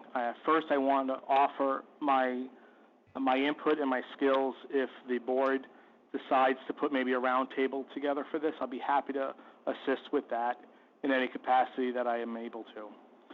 One of the things as a business owner and as an Essex resident I'd like to share with the board is that please understand the numbers you spoke of earlier. Unemployment is at 13.5%. I truly believe that not only the state of Vermont, but the town of Essex has not seen the impact of what happened yet. I think what's going to occur is in the next quarter, you're going to see a lot of people that own businesses in the area, restaurants mainly, that took the main hit of this, that are not able to work from home, start to close very quickly. I like the idea of, I believe it was either Sarah or earlier that shared that maybe a grant would be the way to go. I think that would be an appropriate road to take, and I also believe in equality across the board with all my fellow restaurateurs that are here in Essex. But I think the proactive approach, no matter how the select board found to put this on the agenda, is a phenomenal approach. It's a positive approach. Not sure, I can't speak for all other businesses in the area, but as we all read and understand what's happening in the country, I think you're going to see in Essex, restaurants are not going to be the same. So as a restaurant owner, I'm 43 years in this business. Jules on the Green was my 23rd restaurant out of retirement that I decided to do because I live right here. I have never worked harder in 2 months to figure out, A, how to keep everybody employed or how to keep most of my staff employed. B, how to conceive what the state governance is allowing or telling us to do. So I respect the idea of putting circles and stuff in parking lots. There is not one restaurant that's going to be able to maintain the safety standards that are in place right now for that. Washing your hands, sanitizing, tables, everything included. Unless you're looking at food trucks, all your restaurants that are paying property taxes, meals taxes, and all the other fees that come with the economy within the town of Essex, insurance, I can't even begin to tell you where the bills are piling up for a business that just has nothing coming through. So I'm just wanted to offer that to the board because I know there's a lot of nay and yay, and I just think it's a conversation that should continue to happen. But again, just wanted to give kudos to the board for thinking outside the box, being proactive more than any other select board in the state right now, saying how do we help this? There are others out there.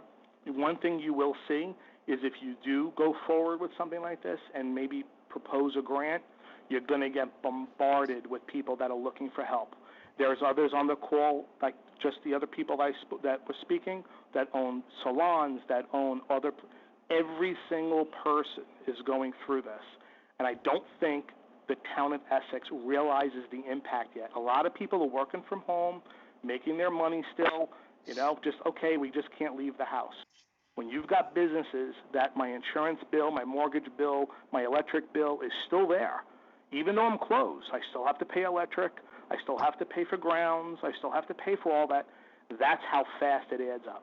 So I just wanted to share that to those on the board that may not have looked at it from a certain perspective, but I do respect the fact to keep it equal for both the town and the junction, and keep it equal for all businesses. And I'll be happy to offer any assistance I can to maintain that ability. Sylvia, thank you very much for sharing your experience with us. It's really tough out there, and we appreciate your taking the time. Daryl, you've been waiting. Yeah, can y'all hear me? Yes, we can. Thanks for having me. I appreciate it. So, listening to this, I mean, I get it. $25,000 is a lot of money. Totally understand that. And I know as a business owner, a restaurant owner here in Essex, I'm not looking for a handout of any kind. But we all need help. So I think this may be a scenario where, okay, if we're already trying to maybe allocate some of this money to be used towards helping some restaurants, maybe this would be that moment where we do put together a roundtable of local restaurant owners to try and help figure out if we were to somehow use this money towards helping restaurants, where would it best go? In all honesty, I think one of the things that might help more, because as was just stated for the previous person, this outdoor seating thing right now is just the mandates that you have to follow to do it are absolutely just, it's too much. We can't, I know at Mark Barbecue we can't do it, which is why we haven't opened any outdoor seating, or at my other restaurant that we're just now trying to reopen because of that. But I think things like maybe a virtual taste of Essex, where you take some of that money and we use it towards marketing to help enforce business in the town, the restaurants, by, how they have the beer card for going to all the breweries. Well, maybe we make a restaurant card. It's encouraging the customers with some type of an incentive, both on the restaurant side and the town, to get people out to do that if they have it. And we probably would use less of the $25,000 for that. And then if it was something where we purchased tables to help increase outside, maybe it's more of a rent the tables and chairs with the, like, okay, we know you may not can't afford it right now. Maybe it's this much down the road, but I wouldn't want there to be a loan because, as stated before, businesses, we just, loans are too much. But how we could do it to where we're not just taking money or asking for money, because I'm certainly not doing that, but how can the village and the town come together to help restaurants more productively? And I think the only way you're going to get there is to really sit down with some restaurant owners, chat with them directly, and get all the feedback on that aspect of it. I guess that's what I have to add. Daryl, thank you. It would be a great idea to work with business owners directly on this topic, I think. Okay. Really appreciate everyone's feedback. We have 2 more short business items on the agenda. Consent agenda. Board members, do you have any questions or comments on the consent agenda? I move approval of the consent agenda. Before we do that, Andy, can I ask us to Yep. Yeah, 30 seconds to see if the public wishes to weigh in on the consent agenda?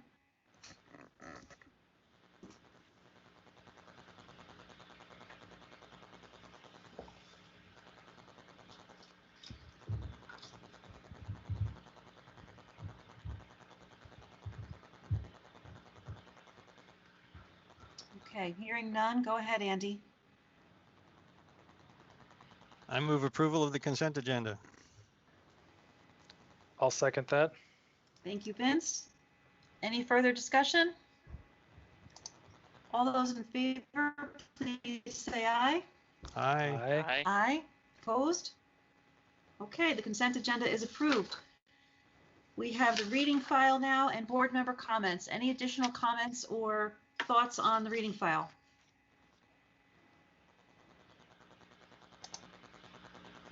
Okay. I will say that, Evan, just as a heads up, the state's, the economic recovery package that the governor spoke about last week, the $400 million package, part of that will be marketing and part of that will be funding for local communities to institute marketing initiatives to help their local businesses. So assuming that that gets through the State House, there could be state level funding for towns to create a card program or marketing program for local businesses. So just keep that in mind because that's hopefully going to come down the road in the next couple weeks. And if Daryl and Silvio are still on the line, we will contact them. Awesome. Love to have their view on that. So I think they Thanks, Evan. Okay, unless there are any further questions or comments from the select board, we can recess for a minute or two while we wait for the trustees to join us for the joint meeting. All right, let's take a 2-minute break.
So just to make sure that we have a trustee quorum, Raj, are you here?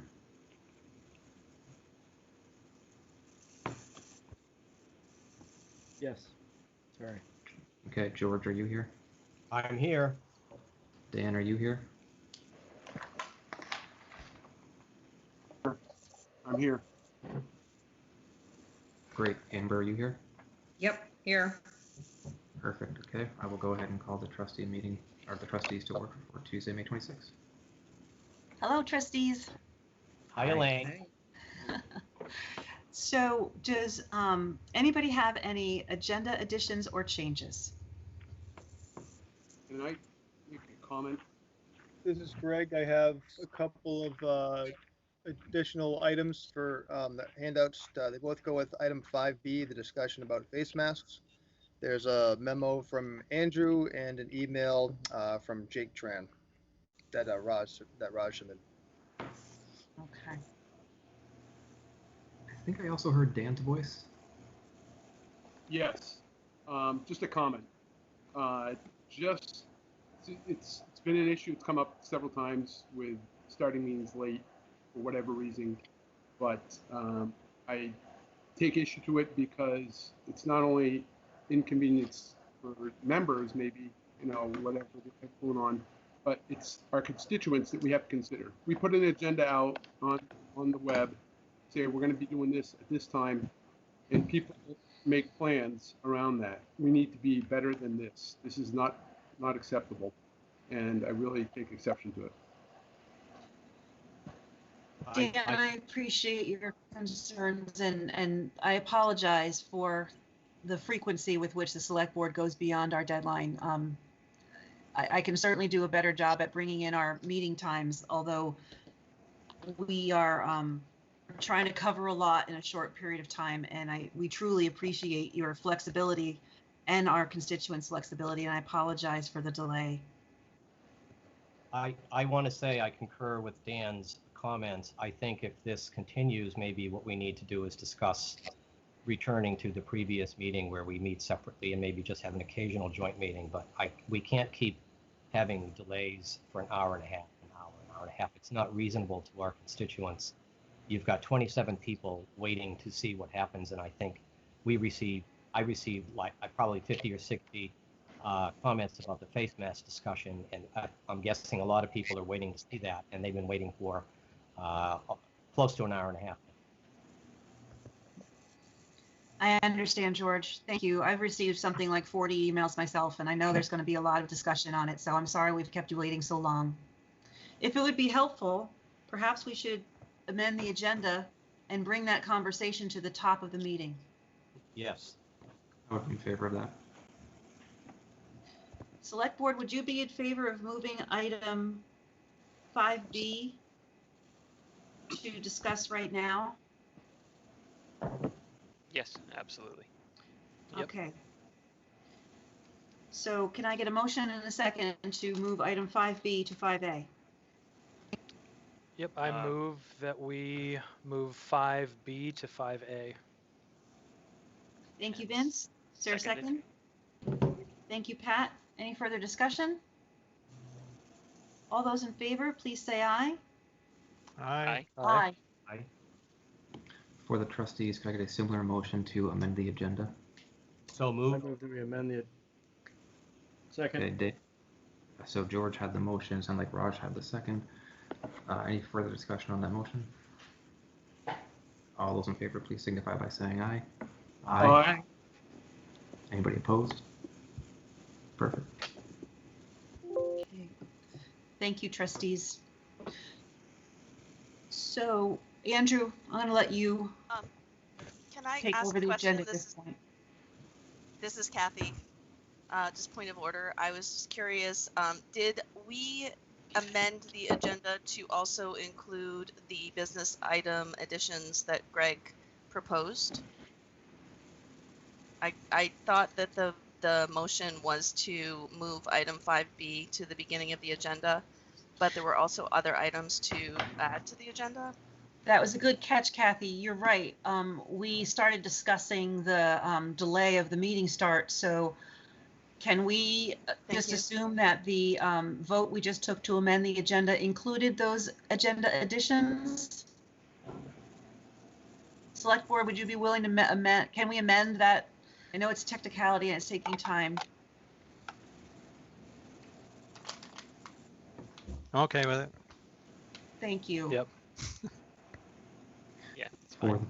Thank you. So Kathy, for us, the approval of the amended agenda includes those two additions that Greg mentioned. Thank you. Thanks for catching that. Trustees, I would say it's fair to say that the assumption was to approve the agenda as amended, which to my assumption, as we traditionally do, includes all of the agenda additions that were proposed by staff. So, so I believe that that's already been done for us. Yeah, that was my assumption too, Andrew. Great. Thank you. Thank you, Kathy, for pointing that out. And then Elaine, were we moving that ahead of public comments to be heard or public to be heard? I think we should have public to be heard really quickly. Okay. So what that would mean is this would be the time of the meeting for public to be heard on issues and topics that are not on the agenda. Again, if you would like to speak to us about an item that is on the agenda, this includes the masks, this includes the policy change for senior van drivers and other items that are on the agenda. So if there's anything that is not on the agenda, we will take a 30-second break. And if you'd like to speak to us, just please let us know. Your time will start now. This is Jane Donahue Davis. Hello, Jane. Hi. I took the opportunity to inform the Select Board about a concern, and so I'd like to let the trustees know as well. Last year, the Tree Farm Association made a rule, but essentially an ordinance, not allowing dogs on their property. And on their, I say in quotes, because this past week, several of the neighbors on Old Colchester Road, me being one of them, were either kicked off the property, threatened with fines. I was told, I was not kicked off. I had a conversation, but was told by one of the members of the Tree Farm Association that they were working with the police to have criminal trespass charges on people who are on their private property. So I think it's concerned a lot of neighbors, some of which won't even walk on the bike path anymore, even though that's an approved area by the Tree Farm Association. And so it's something that should be given notice to all of our public officials, and that should be reviewed with that association. Thank you for that, Jane. I know that the trustees have received a similar email about that, and I know that our staff are looking into the issue to get and to have a conversation with the tree farm. So Thank you. We know more, you shall as well. Thank you so much. Thank you, Jane. Are there any other members from the public who wishes to speak to the board about something that is not on the, or boards about something that is not on the agenda?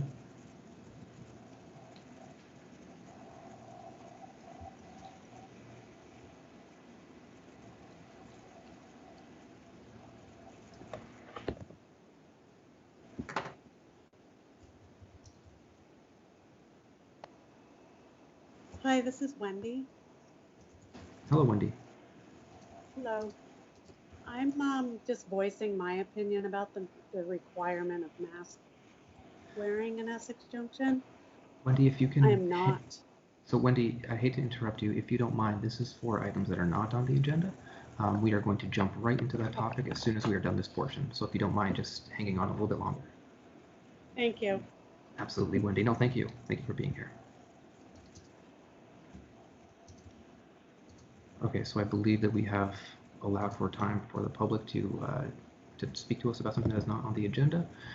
And so with that, we would go ahead and move to what was business item 5B, the discussion of whether to require masks in Essex or not. And what I would ask is, Greg, you have this memo that was addressed to us. If you'd like to run through this, I'll then take it from there. Sure. So this is an issue that's come up from a few different board members. The discussion of whether or not to require people to wear masks in public. It's come up enough from different board members that we figured we should put it on the agenda, let the boards discuss it. In speaking to staff, the police department, police chief, manager's office, we think the select board should recommend that the public wear face masks. Residents wear face masks in public. We do have some concerns about making it a requirement as far as enforcement goes, as far as how serious the health pandemic is at the moment, and the fact that Vermont is doing fairly well, all things considered. Wondering if the dire need for masks at all times is necessary, and just of what that means as far as calls for the police, enforcement for the police, and repercussions from there. So that's the very brief overview. I can try to answer questions. The police chief and / public safety officer is also online. Evan can speak to this as well, but that starts the discussion. Thank you so much, Greg. And seeing as how many people we have on this meeting, I want to make sure to just go over a bit of a process point to make sure we're all on the same page. So the way that we'd like to move forward with this is we would like to have a conversation with the board, a conversation with staff, so we can ask some questions, we can get some answers to some questions, go through some process points of view. From there, once the board has had an opportunity to really ask the questions that we need to at this point, we can then open it up to staff for public comment. So my request at this point is, public, if you can continue to hold on, allow us to ask some questions to get some more information. From there, we will go ahead and we will open it up to the public so that we can get your input on this agenda item. Another point of clarification, I want to make sure that people understand that with Microsoft Teams, it does allow for a chat feature. Please know the chat feature is not anything that is a part of the public record. If there is something you want the board members to hear and the board members to understand, please do not put it in the chat feature, as again, that is not a part of the public record. Make sure that you use the time to speak to us about that item. And then lastly, for framing this conversation, I had created a memo as this agenda item could get very lengthy, and I would like to try to make sure that we can encapsulate this and have a smooth discussion here. So my ask to the board members is if we can focus our conversation as to whether or not we want to dedicate the staff resources, along with a couple of board members if interested, to create either an ordinance or a resolution on this topic. Not necessarily to get into the debate around, certainly not to go into the debate around science, as I don't believe any of us are epidemiologists, none of us are medical doctors.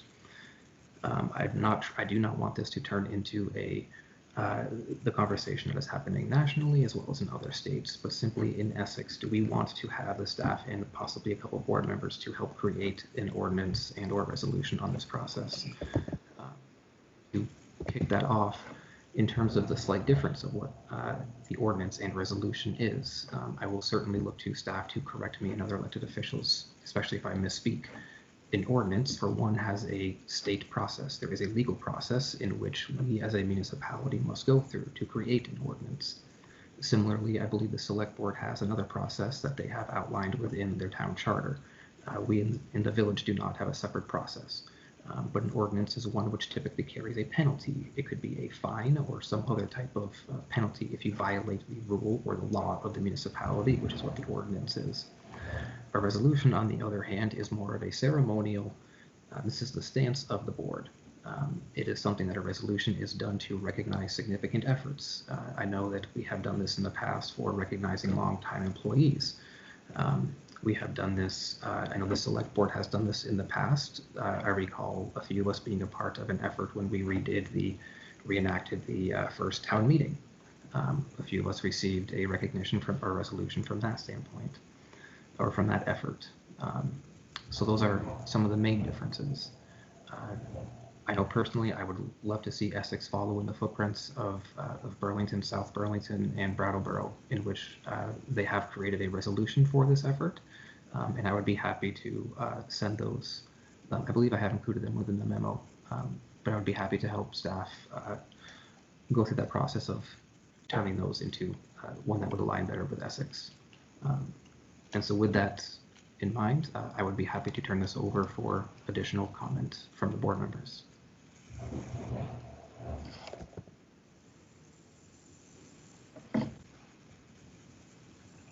Can I start, or does someone else want to jump in? You're going, George. Have at it. Okay, I won't get into the science of it either. I'd love to do that. But I too favor people wearing masks going into retail establishments. I do want to make a quick comment in anticipation of public comments. I just chew a little bit at the edge of the science if I can. The reason this is a pandemic is because people who are asymptomatic can be spreading the virus. That's how it spread so quickly around the globe. And when we're being asked to go out and wear a mask in public, it's not so much to prevent people from getting the virus, it's to prevent people who may have the virus and be spreading the virus, but who don't know they're infected, from spreading the virus to others. We're protecting other people, and some people can't. People in retail establishments in particular are coming in contact with dozens or even hundreds of people every day. So that to me is the underlying logic here. I just wanted to state that for the record. But I wanted to say, I think a resolution is great. I don't understand the logic of an unenforceable ordinance. I certainly wouldn't want to create an ordinance that requires the stores to enforce. That is not something, I wouldn't put that burden on them. I'm concerned about creating an ordinance that the Essex police have to enforce. I don't think that's a good idea. So I'm not really clear on the logic. I kind of like the Bennington model, which I just saw, as they passed a resolution as I understand it. But then they required all retail establishments to post a sign. And I think it might be something to think about, that we would do that. We would pass a resolution saying the town of Essex and village of Essex Junction strongly support wearing masks in retail and in stores and other establishments like that where there's a lot of public. And we fully support the legal right of stores to not serve customers who they feel are not complying with their internal store policies. But then you leave it up to the stores to decide how they want to enforce it. So I would just throw that out there as an idea, and I'll stop because I know there's a lot of discussion going to happen about this. Thank you. Thank you, George. Raj, I see your hand up. I would echo George's thoughts and slightly skirt the science. I think it's pretty clear the efficacy of wearing masks in public in conjunction with other proven techniques to reduce transmission and the spread of COVID-19. We are asking a lot of people that must go to work, often that must go to work to make sure that we can all get what we need to get. They're coming in contact with dozens, if not hundreds of people a day. So I support the resolution. I also support, I like what Burlington did with providing signage for stores. I did speak with a couple store owners today. First opportunity since seeing this on the agenda. And every time I went to seek them out, there was already a sign requiring masks. So the next question was, how's that going? How are you employee enforcing that? And they said it's very rare that someone gives them a hard time, but when they do, they leave in a huff. But AutoZone was one of them in Essex, and I was trying to find businesses that you may not expect to have that requirement. I think it's a good idea. I think if we get 50% compliance, we've done 50% better, and I think that's a win. So I would support a resolution. I'm not sure an ordinance is really where we're at right now. Thank you, Raj. Well, I weigh in just to say that I agree with George's comment, Raj as well. I go into Burlington every day for work and, watch what's going on when I'm out. And I think this falls in line with what's happening right now, state level, and actually on a national level in many locations, similar to Vermont, where we have a fairly low population, and as far as population to the area, we don't have the density that you see in metropolitan areas. So it's not a big a deal as maybe a New York City or Boston, a similar type metropolitan area. But getting back to it, I think we're seeing easing of a lot of the measures that were taken at the beginning of this outbreak here in the U.S. And now for us to jump into an ordinance is almost like going backwards, I think. And I think we should leave it up to the stores, offer them, as George said, require that they post the document stating our support of people wearing masks going into businesses, restaurants, what have you. But as far as in the ordinance, I would not go that far with it.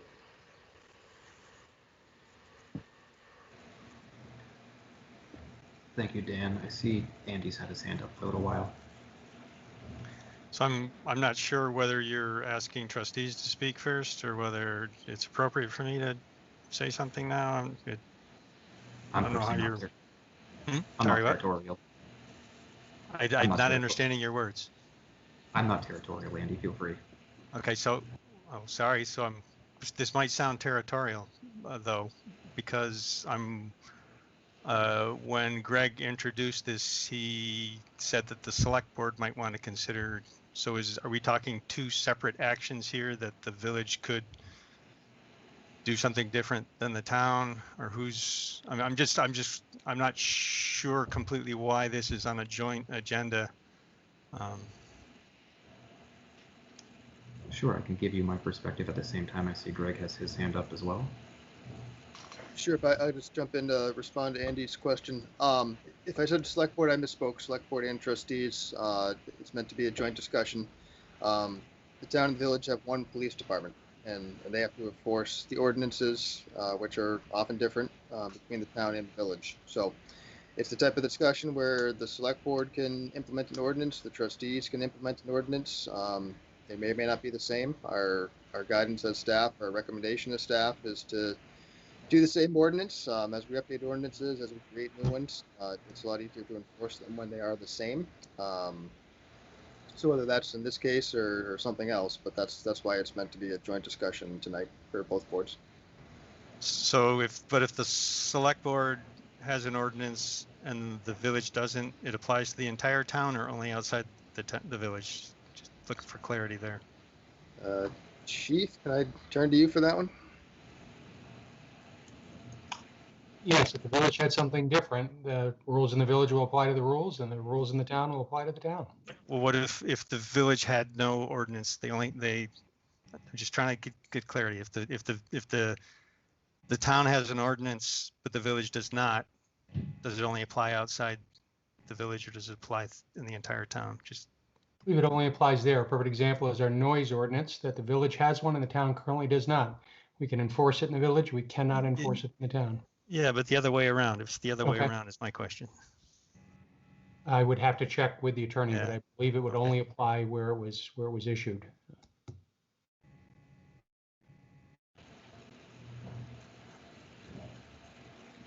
That's confusing. So I don't know I don't understand the answer.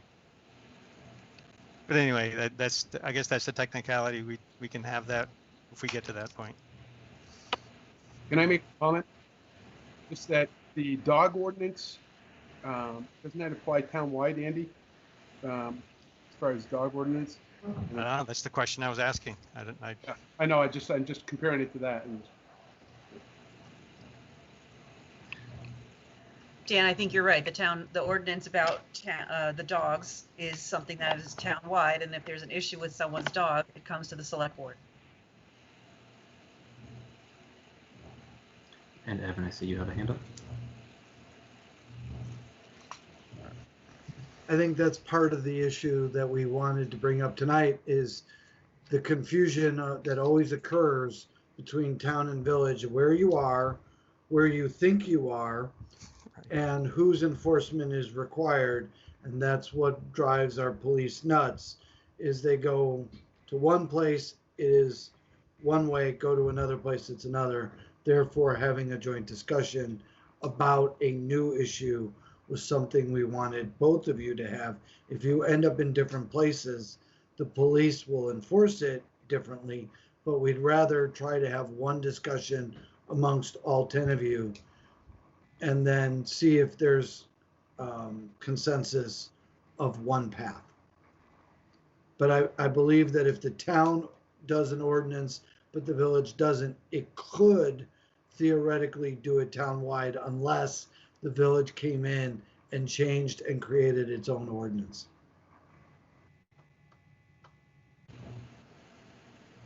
Okay, we can, I guess, figure that out if we get to that point. Yeah. And so from the trustees, Amber, did you have any comments, questions at this point? So I guess my only comment is that I agree with everybody in that I don't think an ordinance is really necessary, or we should go down that path, the resolution. I like the resolution from South Burlington, and I think there are two different resolutions. Burlington is a lot stronger than the resolution from South Burlington, which basically says, you know, we strongly recommend that masks are worn, and then on the public building side, requiring them to be worn in the public buildings, which is, I believe, the policy that we have now anyways. So I support more in the sense of the South Burlington resolution path than I would the Burlington path. Thank you, Amber. Elaine, Select Board. Select board members, any comments? Vince or Pat? Yeah, I'd just like to echo that I'm in favor of a resolution. Thanks, Vince. Pat?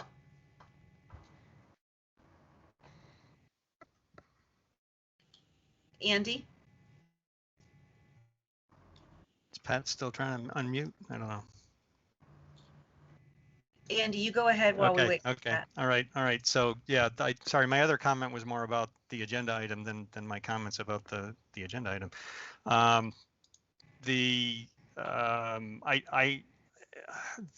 Andrew's memo I didn't see until probably 45 minutes before the meeting, so I have not looked at any of the material that's in there. So I'm, behind the eight ball in that perspective. And as others have said, I've gotten, 40 or 50 emails from folks on this topic over the last day or two. But I fully recognize the extreme challenge of enforcing any kind of ordinance.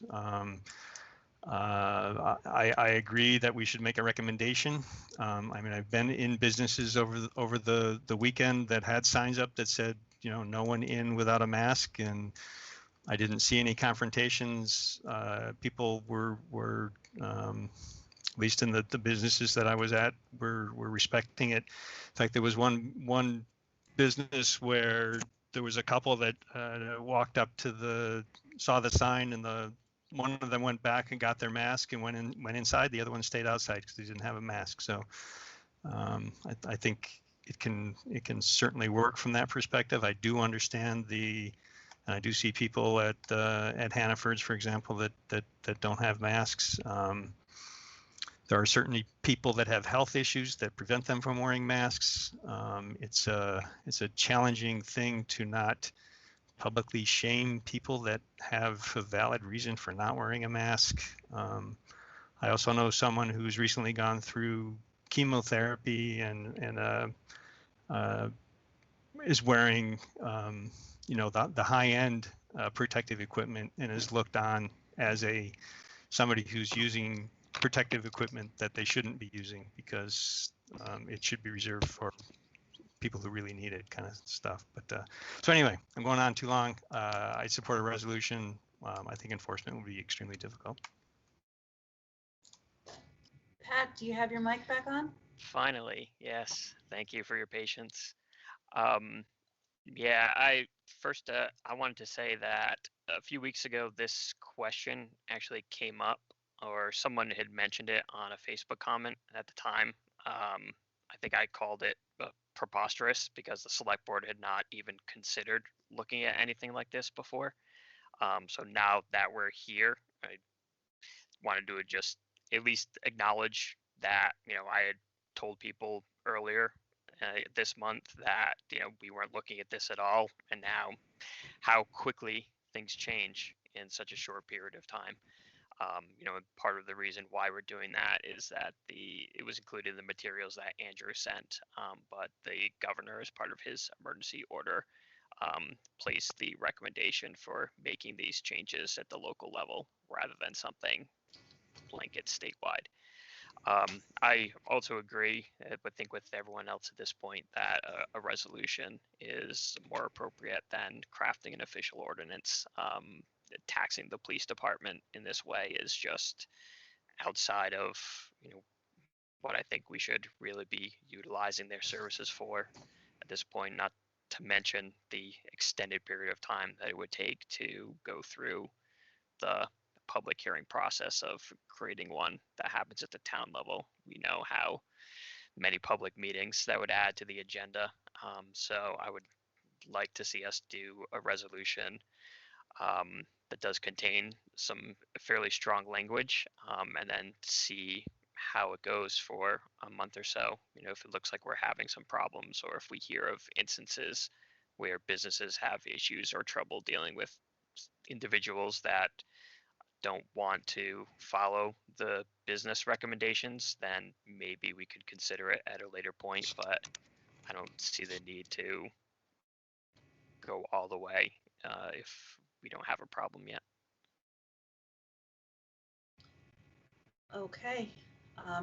I do not support an ordinance. I think a resolution is a little additional extra that we don't necessarily need either, since the state already allows businesses to require people to wear masks before they enter. However, I would be okay with doing a resolution to encourage our businesses and our residents to comply. If all the select board is done with comments and questions, Andrew, if you think the trustees are, we should open it to public comment. Shall I do the ceremonial what to do? So residents, if you would like to participate in the conversation, now is the time. Please either raise your hand on your dashboard in front of your Microsoft Teams application, or ask in the chat whether you can speak, and just wait until you're recognized so that people can each take a turn. And when you do speak, please state your name, your full name, and if you're not speaking, please keep your mic off. Okay, our first person who wishes to speak is Annie Cooper. Hi. Hi, Annie. Thanks for this discussion. I think it's a really difficult one from so many angles. As people are probably aware, I'm a fan of the mask wearing. I'm not a fan of making people uncomfortable and enforcing a mask on people who are really adamantly opposed to it will be a challenge.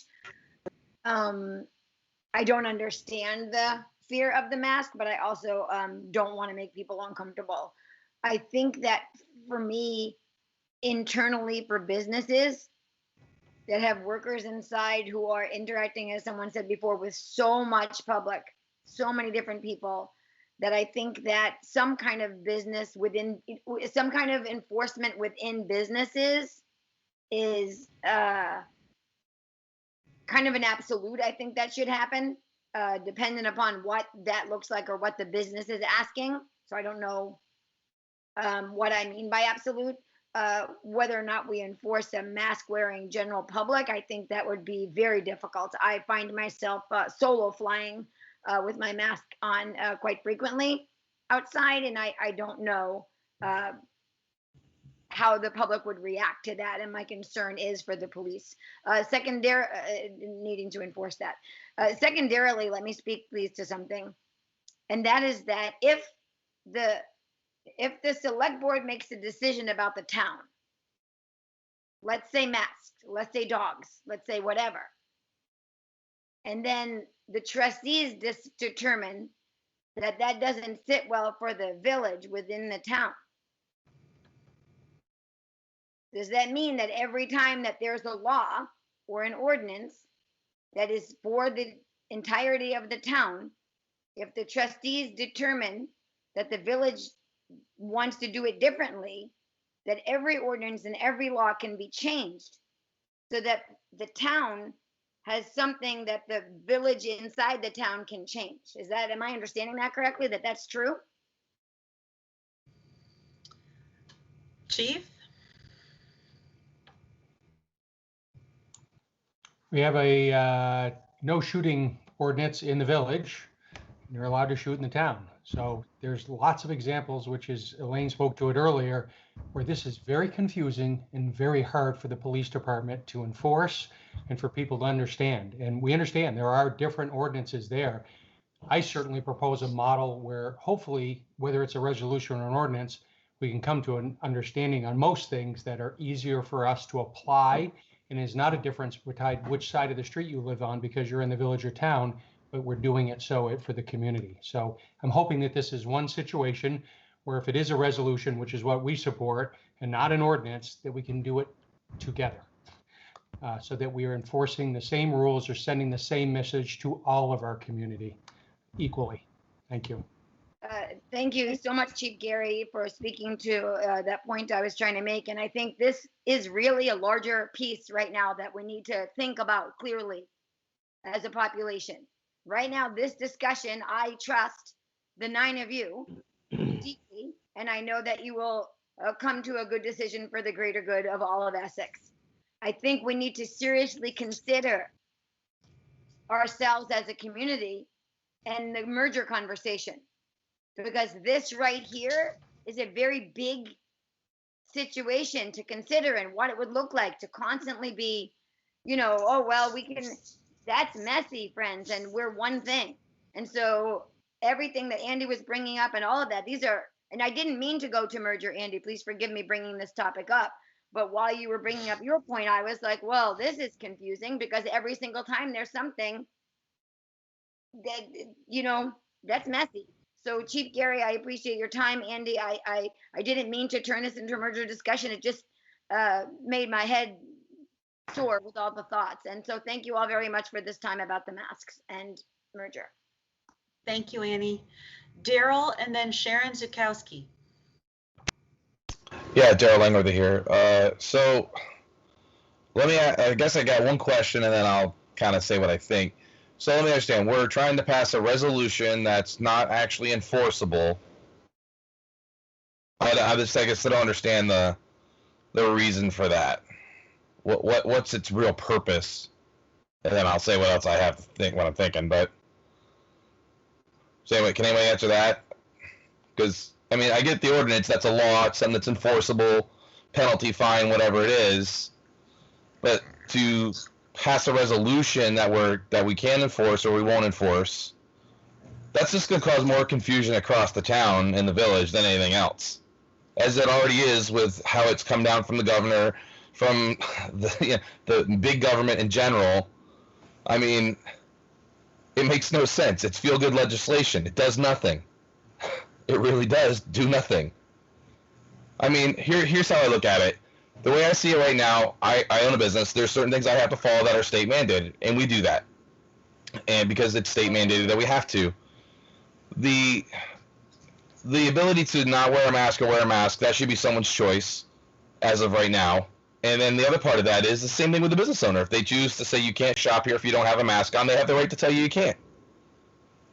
But if we pass a resolution, all you're going to do is make it to where people are walking around the street literally yelling at other people telling them they have to wear a mask because there's a resolution, because they're not going to really take the time to understand or look up the difference between the two. And I'm sure that's going to drive the chief and the PD crazy, not to mention the town and the village phones ringing off the hook. I hate to say it, I think this is one of those things where you guys do a hard pass on. Like, just maybe leaving things kind of the way they're already operating the way they are, because it seems like that part's working for the most part. I guess that's my thought. Daryl, I'd be happy to to address your question about why, and just so you know, I turned my camera off because my audio was starting to chop in and out. So the reason why for me comes down to a great story I heard from a friend today who he works for an organization in Burlington that has a retail branch to it. It's a good-sized nonprofit that has a retail store, and their executive director was unwilling to require their customers to wear masks. He personally believed that it was the best thing that could be done for his employees, the best thing that could be done for his customers, but it was not something he was willing to do for many of the reasons you mentioned about not wanting to alienate other customers. Even though the best interest of the staff were to have everybody wear masks. So when the Burlington City Council and the mayor had approved of their resolution, it gave him the teeth to be able to say, well, it's out of my hands. The municipality has required this, so now everybody has to wear masks. So he was able to have some relief in that he was able to do what is best for his staff, take the pressure off of him to make that decision, and instead it was placed on to the city council to take the heat, if you will. It is something where I had a similar conversation with a business that's in Essex Junction, who their corporate office is not a fan of wanting to have their businesses or their local branches requiring masks for customers. Now, if we were to approve of or to have this resolution, that would give him the teeth that he needs to be able to go back to the corporate office and say, look, sorry, I got to do this. I've got to require masks for everybody that comes in. Yes, it's unenforceable. At the same time, it's another tool in the toolbox that allows for businesses to make that decision. So the two examples you gave me, one of them was a business owner who didn't decide he was going to be strong enough on his own to make that decision. He wanted somebody else to do it for him. That's not the job of the town, the village, or the government when you own a business. It's like raising a kid. It's not the job of somebody else to tell me how to do it. You know, and then as far as the other one you stated, okay, I kind of see the wear point in that, where he's a corporation and he's got to follow corporate rules and guidance. And I get where that's frustrating for that particular person on this level, but again, that's the decision of the business that they made. You know, I can choose to go in and out of an establishment that requires or doesn't require it just as much as someone can refuse to come to mine. You know, if it was going to physically do something other than cause more confusion, I would support it, because I feel like you're ever on one side or the other, and if you went down the line, you're going to find it pretty much split equally for the most part, and that includes the science that everybody's trying to avoid to talk about. It's split down the center about does it do it, does it not. But a resolution, just watching what goes on daily around Essex Village and Essex Junction as the town, it's going to cause more confusion. I already get yelled at if I get out of my truck to walk to my building without wearing a mask by people. I get attacked if I make one comment that seems like I'm against mask wearing, which I'm not. Daryl, thank you. We really appreciate your comments, and there's other folks waiting, so we need to move on. Sharon Zukowski? Actually, Elaine, can I say yes, something? Raj. This is Raj. I just want to, Daryl, I respect your opinion, and I that would be a really interesting debate. One thing that's not debatable, though, is the science of the efficacy of using masks in the proper way that we're discussing. So I just want to make that clear. We're not getting into the science because we're assuming that, according to the experts, it's grounded. So I just wanted to put that out there for everybody that's going to come next and that's heard your comments. The science is strong. Thanks. Thank you, Raj. Sharon? Thank you. I don't have to say that. I have this feeling we're not going to pass an ordinance, but I heard something a couple of nights ago, which would be really helpful if you decided to pass a resolution. And it was about confirmation bias. Don't want to go into that, but it said that if you're going to put a poster in stores or educate people, to do it sort of in a positive way, whereas you're thanking people for protecting my employees for wearing a mask. Although enforceable, rather than, as Daryl said, rather than shaming someone, you're making them feel good that they're protecting that person from COVID. you know, and then you could move on from there to decide whether you wanted an ordinance or enforcement, but, you know, and then the police could even maybe not enforce it, but say, be nice if you wore a mask, or do some kind of education program, because they do protect the transmission. There's no doubt about that. And, you know, maybe a positive way, then it won't be the rage on both sides of who believes the science and who doesn't. I hope. Thank you, Sharon. Could I just say one more thing? And I'll be short. Absolutely. Yeah. And as to the ordinance, I have a daughter who works at a supermarket. She's essentially the enforcer for the employees. And she says if an ordinance is passed or a resolution and it requires her to enforce it, she won't. She's scared to death because she doesn't want to be the one, you know, because of that shooting that happened. She doesn't want to be the one that gets blamed by someone who's angry and to face that anger. She's young. She's not going to face an angry non-mask wearer and tell that person, you can't enter the store, you can't shop here. She will let them go through, which is why it's so important to have at least a resolution to protect those people and not make some 26-year-old an enforcer. Thank you. Thank you, Sharon. Ken Signorello and then Greg Denton. I kind of changed my mind, but I'll very quickly.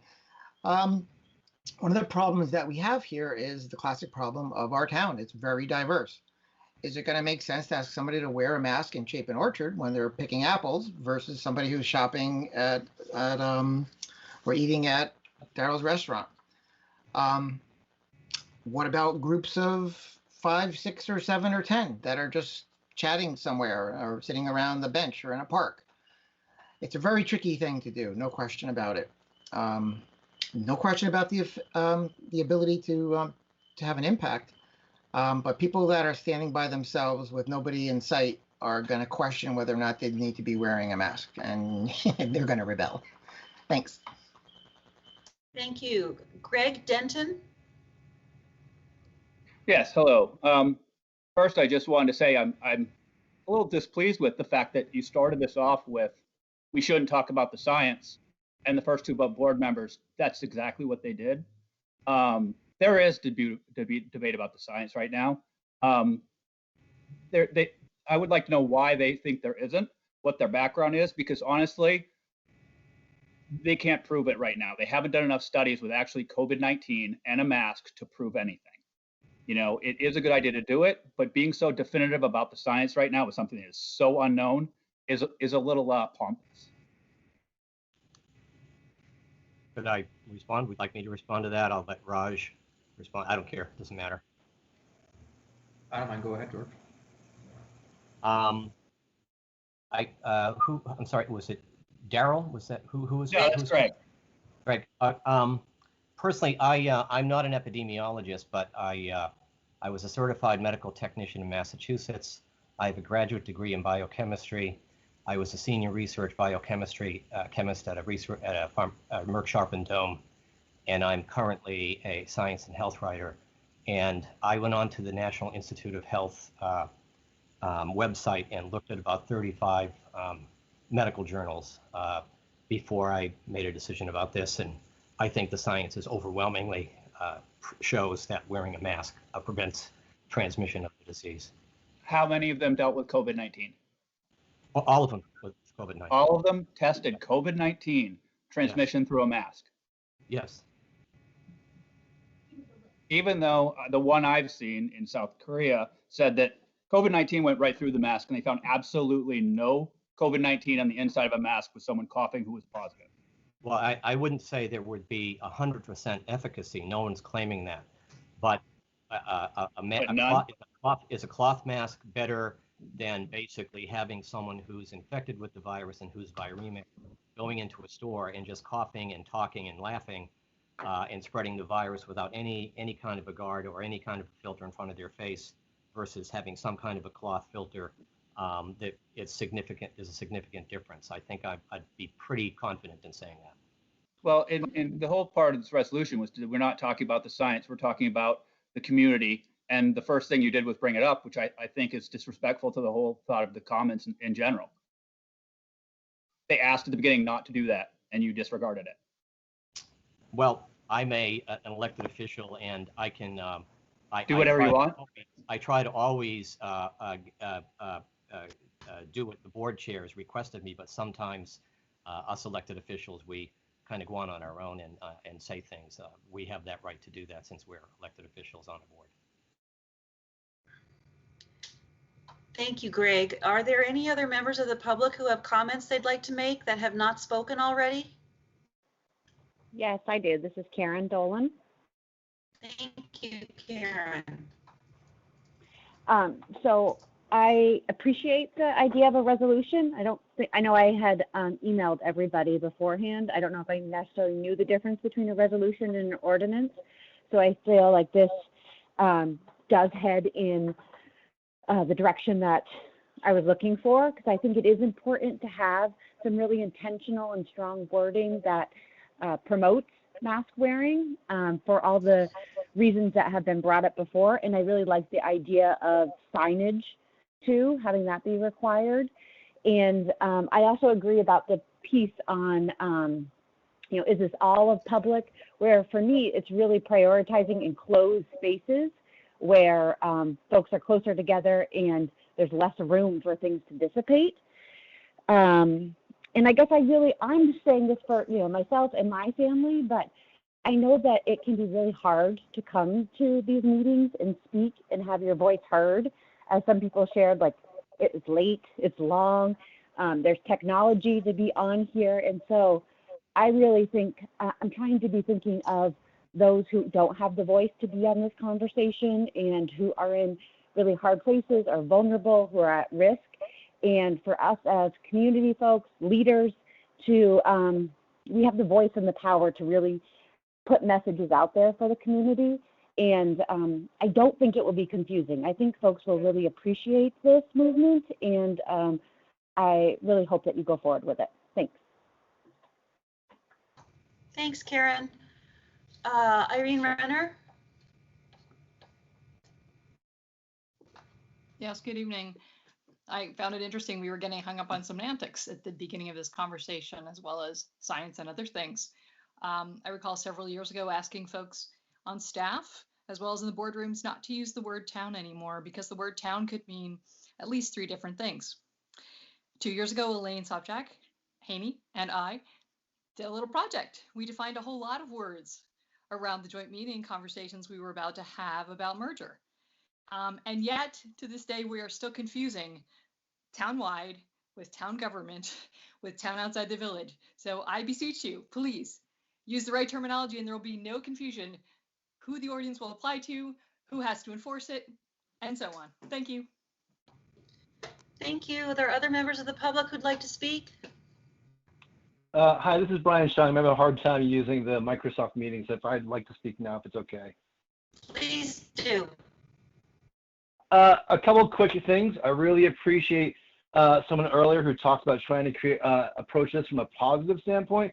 I really deeply believe that if we can have it, ask folks to wear masks from a place of responsibility, not just for themselves, not just for people who are immunocompromised or elderly or loved ones, but actually for the health of our town economy, so that we maintain really great attendance at restaurants, that the retail businesses in our town continue to move forward and hopefully get back their feet underneath them.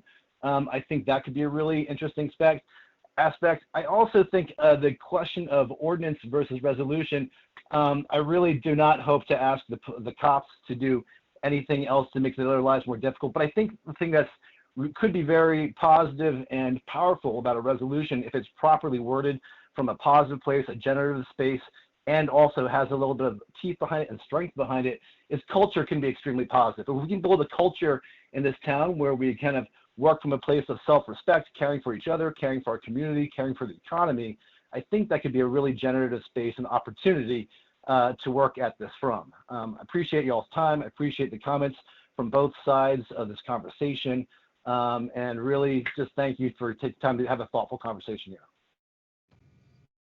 Thank you, Brian. Daryl, I see you have your hand up, but does anybody from the public wish to speak who has not spoken already?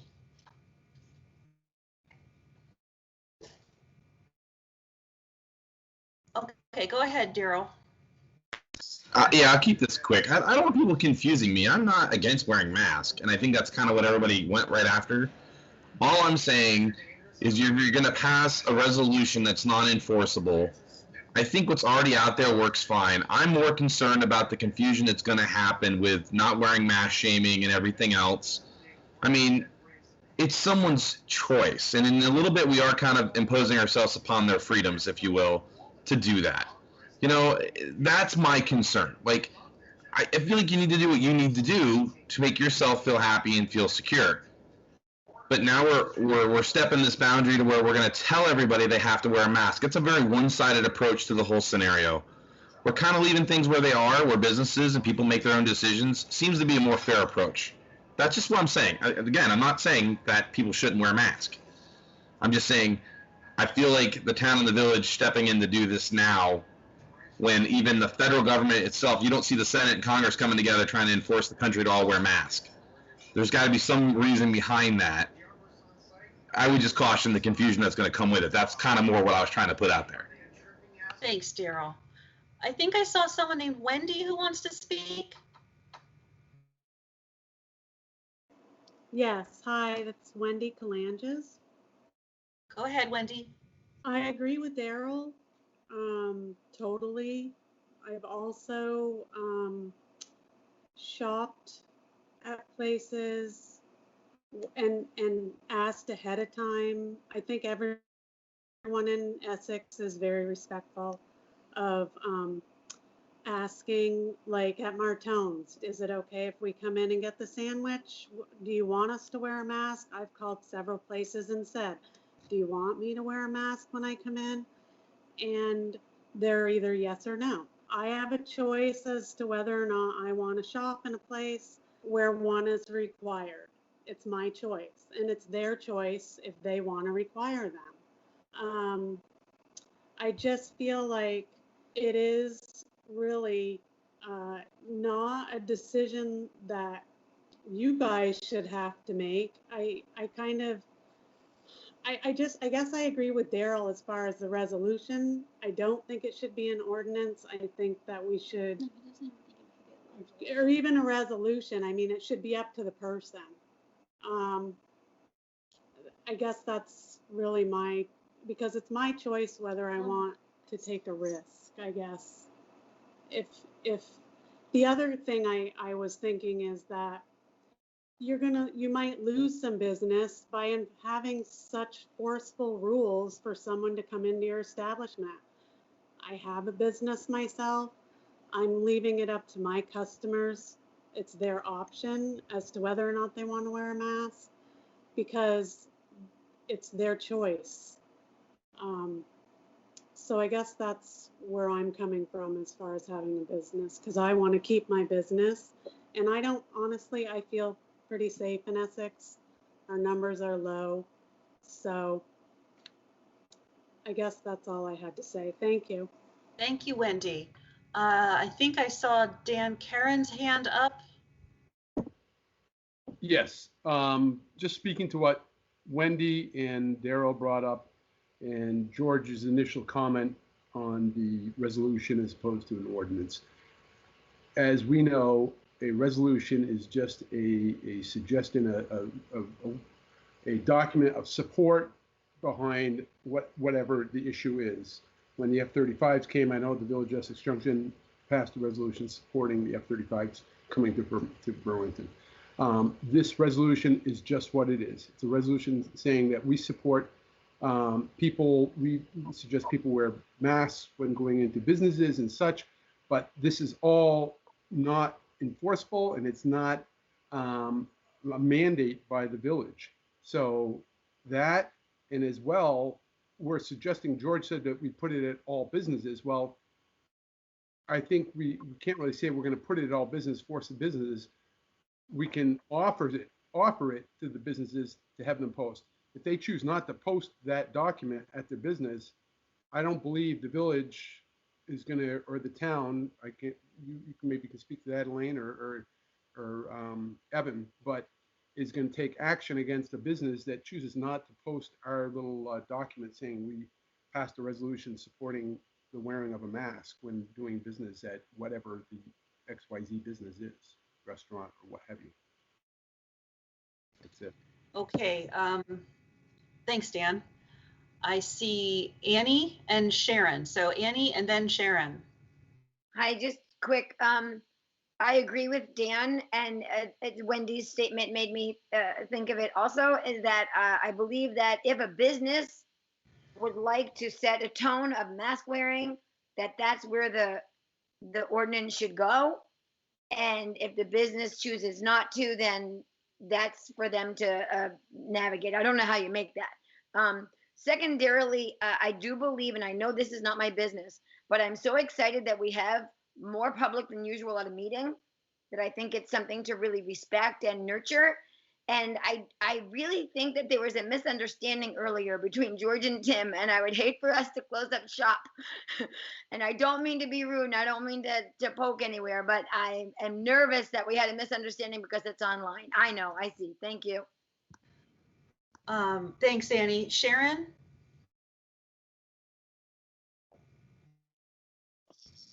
Hi. I almost forgot what I was going to say. Personally, I don't think mask wearing is any more a choice than smoking indoors or speed limits or zoning. I mean, we're protecting others and the public health. So I don't think it should be a choice. But if we can't make it a law, I think the resolution's a great idea. Just a positive, please protect employees. I wish it was a requirement that they put it on their stores, and no one's going to know when people go in that they don't wear the mask. But the more we protect each other, the better. I don't know what the fight is. I mean, I have a heart condition and scarred lungs, and if I go anywhere near somebody, I put on a mask. You can do it unless you have an oxygen tank on, for an hour. It can be done. Thanks, Sharon. Thank you. Are there any other comments from the public, especially those who haven't spoken?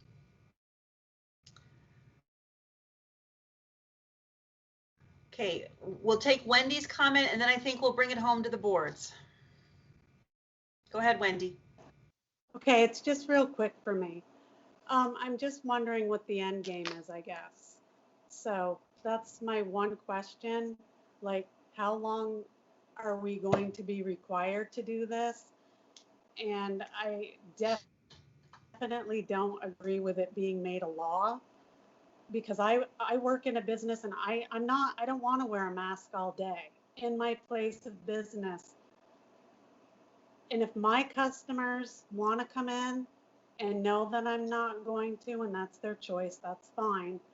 And if they don't, if they don't want to come in, they don't have to. If they do, then that's their choice. So I guess for me, I just want to know what an end game is. Like, how long is this going to go on for, that people are required to wear them? Thank you. Thank you, Wendy. I think at this point, boards might want to continue the conversation. Andrew, how would you like to proceed? Sure, Elaine. If the board is okay, I don't mind just going over what I believe I've heard. And again, I'm keeping the video off just because my internet seems to be cutting in and out, and the not having my video seems to be helping. So from what I gather from the board's perspective, is it seems like a majority of both boards would be in favor, or at least okay with going forward with the resolution at this point in time. If the boards would continue to be okay with that, I don't mind taking a first pass at crafting one that we could then review at a subsequent meeting.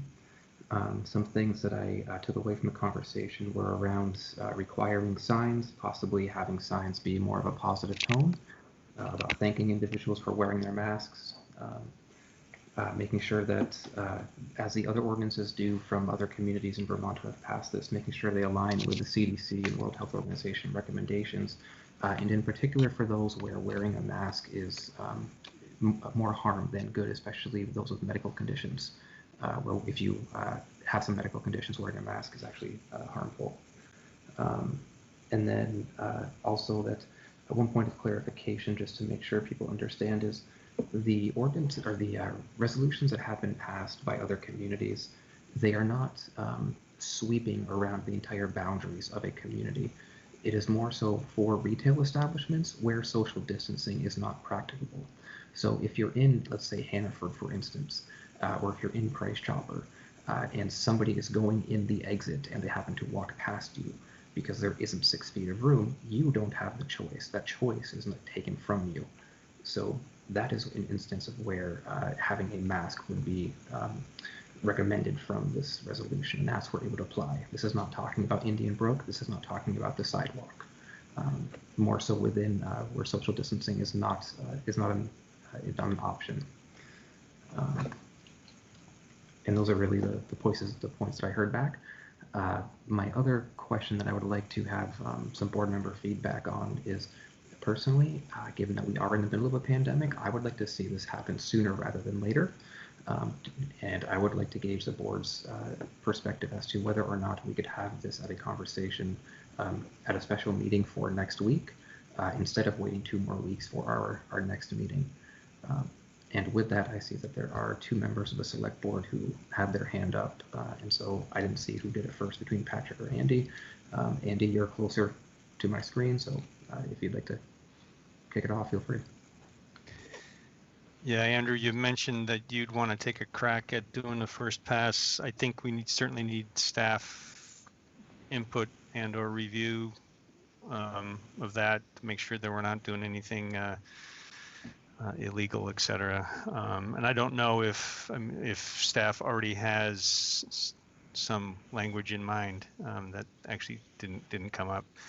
The other thing that I'd like to see is to have a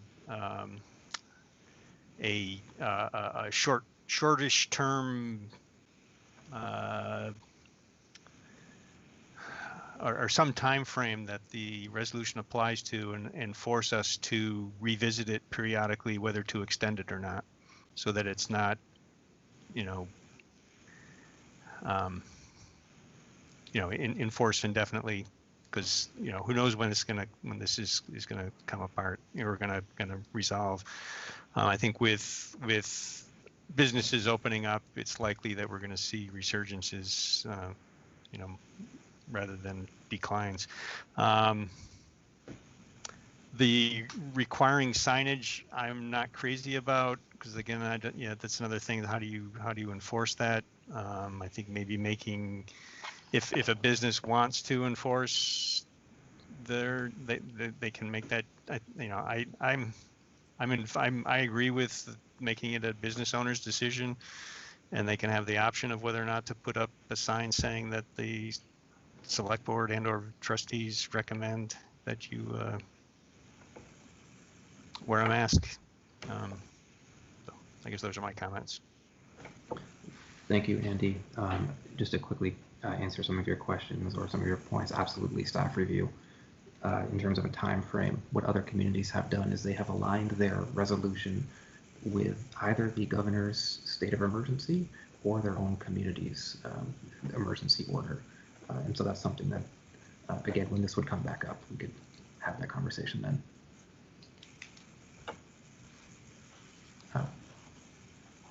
Pat?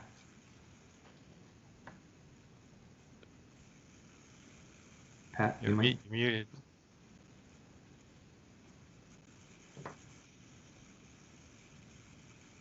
How about now? That's good. We can hear you now. This computer. So there were a few things I saw in the Burlington resolution, and Andrew, that I'd like to at least make a point of including in this one, is that they did not have their resolution apply to offices. So individual businesses that are open, I think we specified retail, but I think that we should be clear that if we're going to choose just retail, or if we're going to choose businesses, I'm not sure how the phrasing goes, but however we end up doing it, there are a few specific instances where we would want to make sure that we're not applying them to office buildings, restaurants, bars, where people are obviously going to need to have their masks off to eat. And then I think the second thing is just more of a generalized comment that I've heard several times from people is that our numbers are low in Vermont, which I appreciate, and I think that Vermont in general has done a fantastic job with this. But remember that numbers are people, and in Essex, we have lost multiple community members to COVID-19, individuals who I know personally who have passed because of the disease. So appreciating that while we are in a low state or a state with low numbers, when we say numbers are low, I mean, we are still talking about lives. I think that's an important thing to remember, that keeping numbers low is one thing, but let's not confuse ourselves with numbers. Every number is a person's life that we're talking about. Thank you, Patrick. Vince, I believe you had your hand up as well. Yeah, I just kind of wanted to piggyback on what Andy said about a timeline.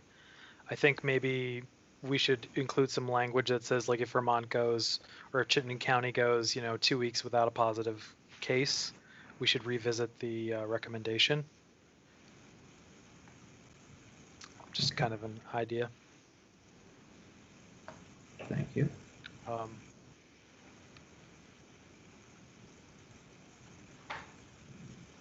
Yeah, that's all I have. Great, thank you, Vince. Andy, Patrick, I see your hands are both still up.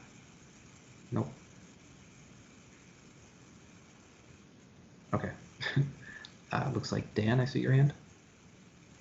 Yes, as far as what Vince and Andy says about revisiting this resolution, a non-binding resolution, my opinion is just leave it there as is, because we go 2 weeks without, say, a rise in the numbers.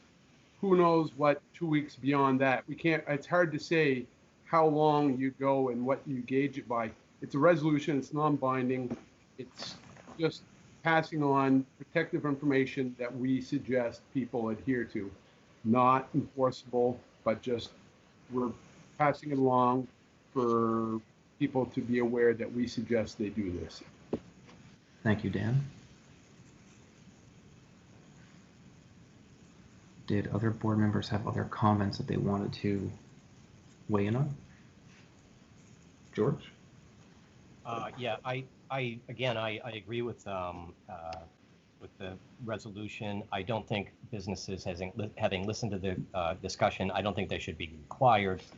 But I think the key thing I was trying to get through was that we're kind of signaling our support of local businesses that want to put a sign in their windows that said, we won't, just like we won't serve customers who don't have a shirt and shoes on, we won't serve customers who don't have a mask on. I think we want to signal that we support that. They have a legal right to do that. And I do agree that a resolution should include language that says people who have a condition that makes it difficult for them to wear a mask, or young children, for example, they shouldn't be required to wear a mask, obviously. I also liked very much Sharon's comments that we should try to keep it positive. It should be a good thing to try to say thank you so much for going through the trouble of wearing a mask and protecting those who might be vulnerable, who are coming in contact with a lot of members of the public. We appreciate that. And finally, I apologize if I was a little insubordinate in bringing up the science. I think some of us with science backgrounds are a little overly sensitive these days, listening to scientists at the national level coming under attack. So maybe I'm a little overly sensitive about it. So my apologies to all. Thanks. Thank you, George. As always, I appreciate your expertise. Are there other board members who wish to speak? Yeah, can I speak again? Absolutely. So, Andrew, thank you for your comment about linking it to state of emergency. I think that makes a lot of sense. The other thing is you had mentioned potentially having a special meeting next week. Given the non-binding nature of this, I'm not really in favor of adding it, and I think there's that it puts a deadline, a very short deadline with regard to putting language together and getting it reviewed as well. So I'm not inclined to support a extra meeting for that. Thank you, Andy, for addressing what my next question was going to be, as no one had addressed it yet.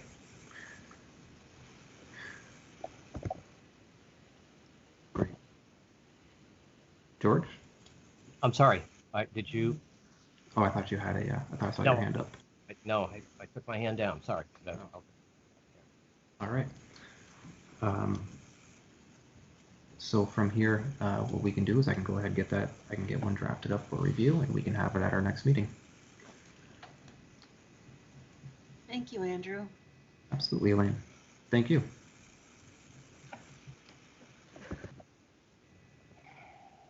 So from here, there were no other. There's no decision. There's no formal motion that needs to be made tonight. Elaine, so with that, do we want to move on to business 5A? Yep, start back at the top. Great, and I would like to thank everybody who went and shared their opinions, their comments, their thoughts on this agenda item, and those who attended the meeting. I really appreciate your time tonight. So with that, it'll bring us to business item 5A, around an update on COVID-19. I guess that's me. It has certainly been an interesting couple of weeks. As you all know, the governor speaks every Friday, sometimes now on Wednesdays, and things change for us. But we are looking to get back in to providing childcare this summer for our residents and people who work in and around this area. So that will be taking shape and getting ready for a June 1st opening in the village, and I believe June 18th in the town. We are also working with the school district on securing spaces to do those classes, as we rely very heavily on the school district for those spaces for us. We are looking to the future when our buildings will be open to the public. We will be requiring masks to enter our buildings to keep our workers safe and the public safe. So we will be looking to do that, and we will have proper signage on our doors. We do get calls from time to time about people congregating, people not wearing masks. What we'd like people to know is we will take the complaint. The police will investigate, but it is very difficult sometimes. By the time they get to where the complaint is, sometimes the people have moved on. I think the chief is still on the call. Chief, if you take a moment to unmute yourself and maybe explain how the police go about enforcing certain rules and the stay-at-home order.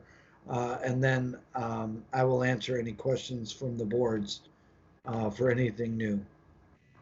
Yes, sir.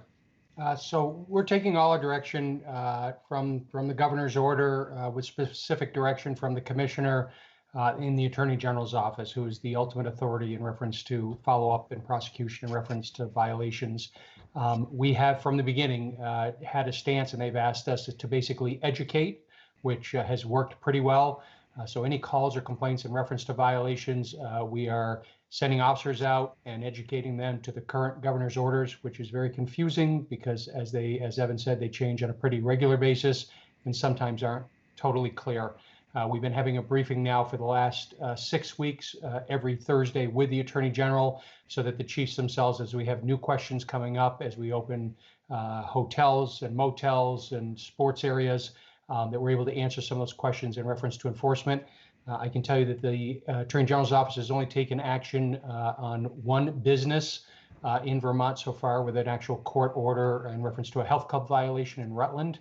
And besides that, they continue to push education and education. So we have, as we get complaints, we continue to send officers out to educate. If there's a violation, we educate them about that violation, provide a warning, and then we do any follow-up that needs to be done from there, reporting back to the AG's office if there continues to be a violation, either on a personal level or on a business level, which they then review and make a determination.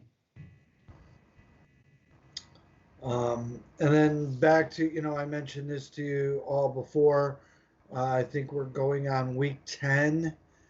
We have had no confirmed cases of any employees contracting the virus. We're very proud of that.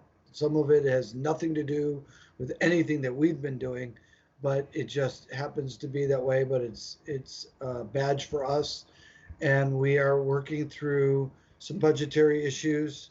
And so luckily, as I've mentioned to you guys many times before, a lot of the work that we were doing before this to modernize, use software has really helped us work from home. And so we also appreciate the public being very patient with us, making appointments, being responsible, understanding that we may not be open all the hours we were before for them to just walk in. And then also, so all you know, next week is voting for the school district budget, the village budget. There were all the ballots were sent out. We are now getting bushels of ballots back, but the voting will be also available in person at the high school. We will be taking all types of precautions that day and in person. So for those who are watching at home, if you can vote by mail, please do so. And if you do come to the voting at the high school, please wear a mask. It's my update, and I'll answer any questions. Thank you, Evan. Thank you, Chief Gary. Appreciate that. Board members have any questions?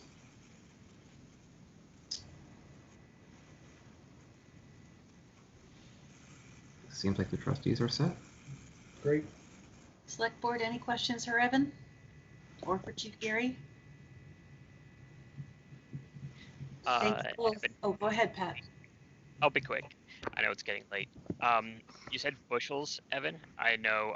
Do you mean like hundreds or like over 1,000? Does it seem? I'm only wondering because our usual school budget turnout is about 600 or so in the village. So if we're looking at more than that, then I'd say this is already a success. I'm going off of memory. I believe we've received 2 full baskets from the post office. So I couldn't tell you from not seeing it how many, but if that's an indication, they are starting to pour in. And because of the districts, they have to sort them. Yep. So I couldn't tell you if it's more than normal. Okay.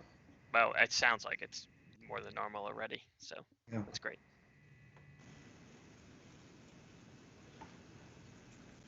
It has been a long night so far.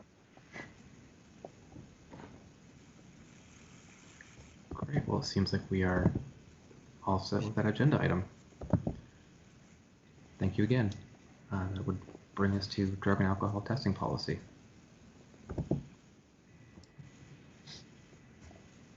Yep. So that's Travis. Yep.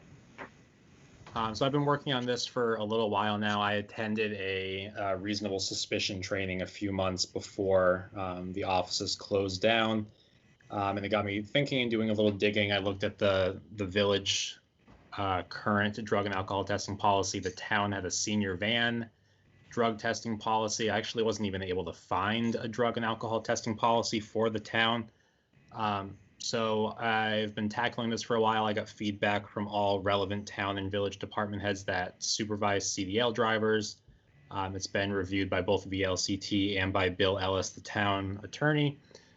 So I think it's pretty good to go. I think it covers the legislation very well. I tried to integrate the senior van driver group into this as well, so we didn't have a whole bunch of different policies floating around.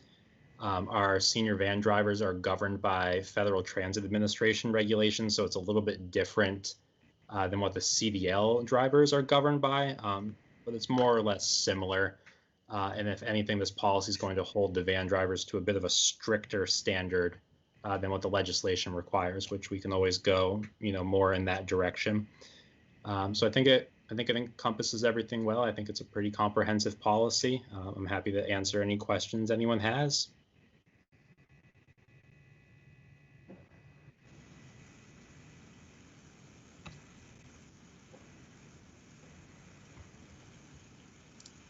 Trustees, any questions?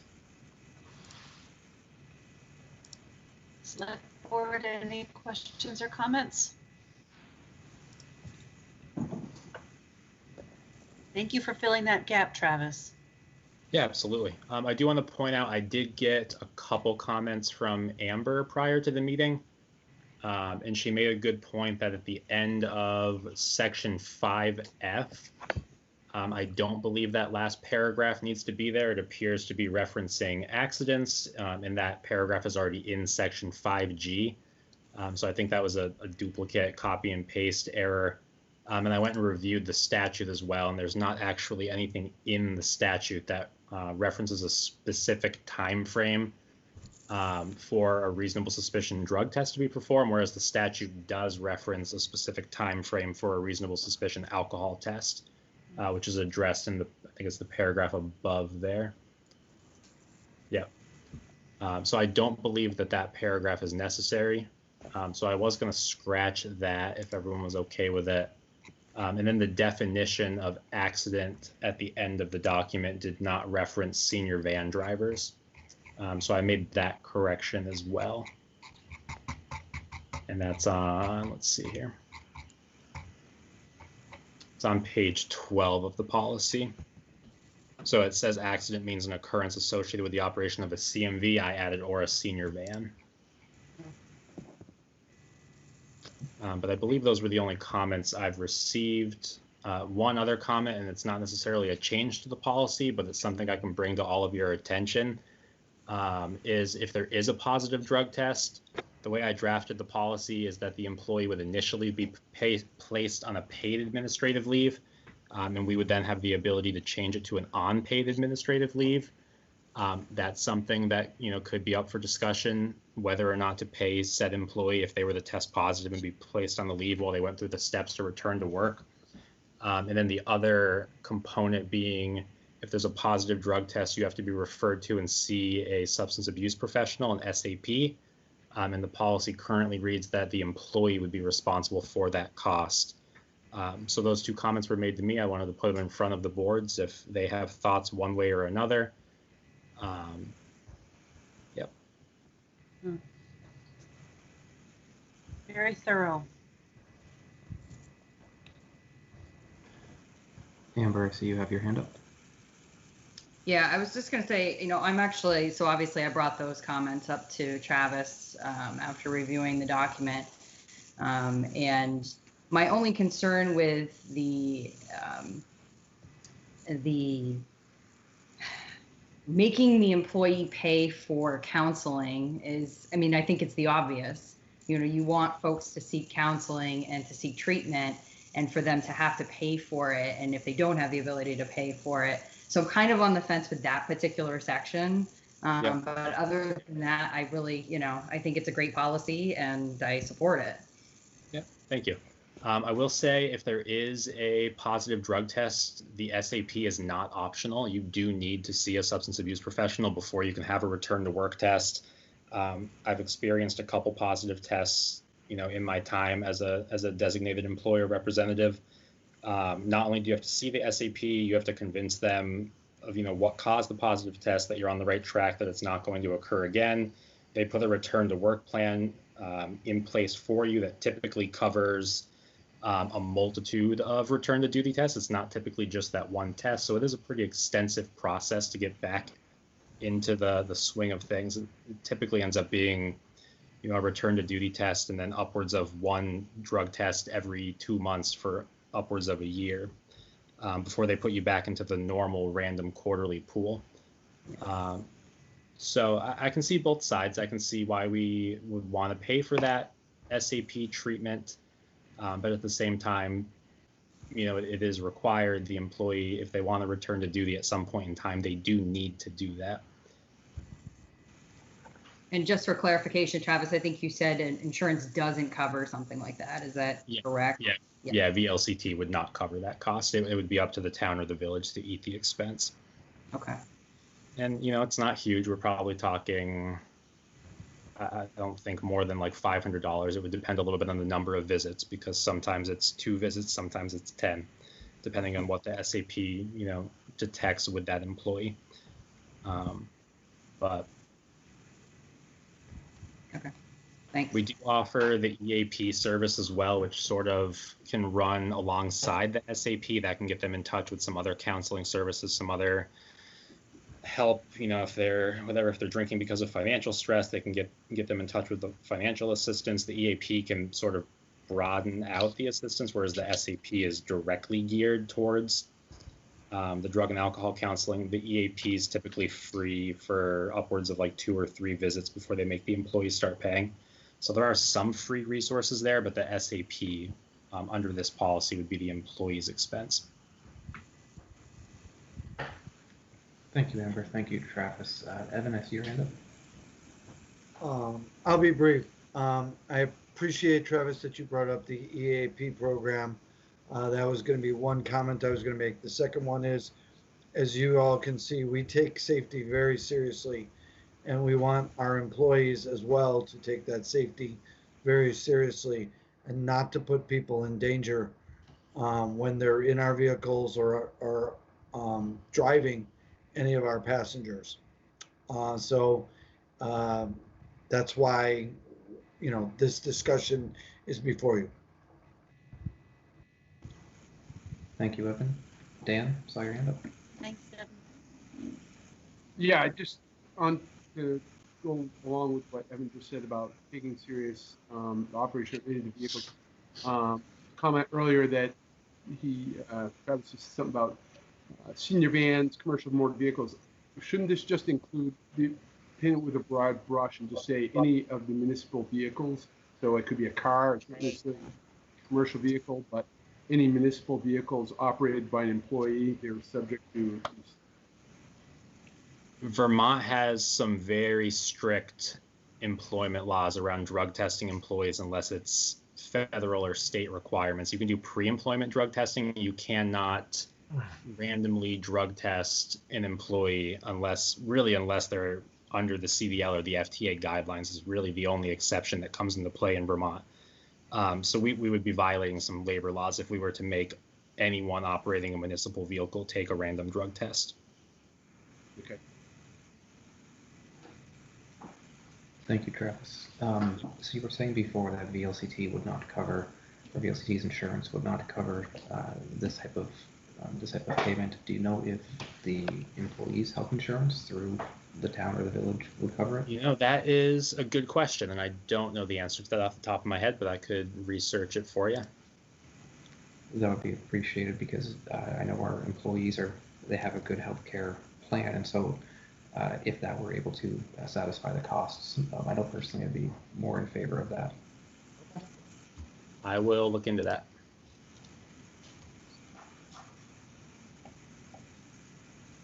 Were there any other questions?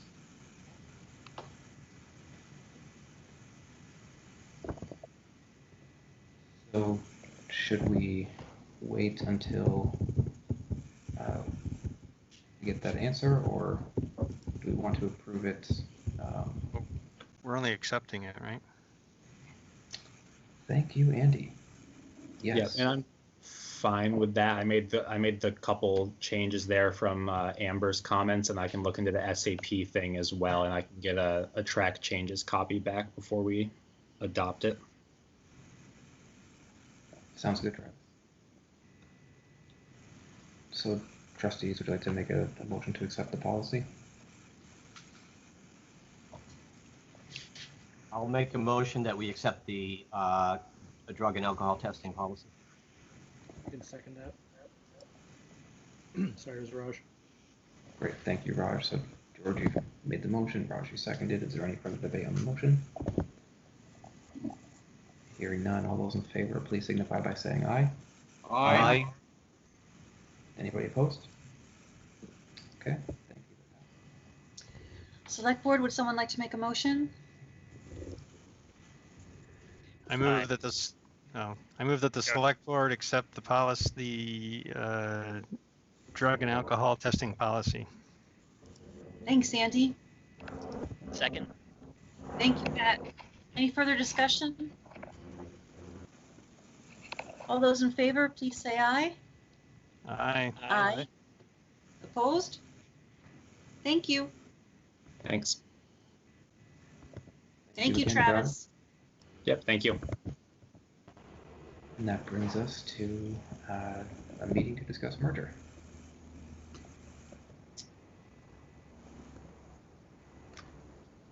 I can speak to this. This is Greg.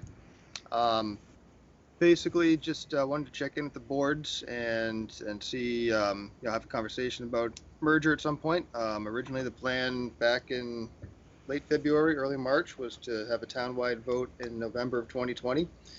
Obviously, since then, things have changed a little bit, and pandemic has kind of taken up everyone's time and energy, and merger has been put on the back burner.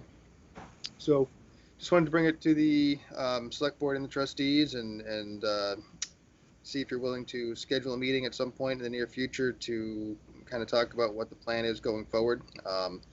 If we stick with November of 2020, I think the ballots need to be out by August, which is going to come really fast, especially as we try to finalize some plans and whatever other outreach is involved. So looking to schedule a meeting for the board to talk about this. If you still want to target November, if you want to push it out, and just get some direction and some feedback as to where to go with merger at this point.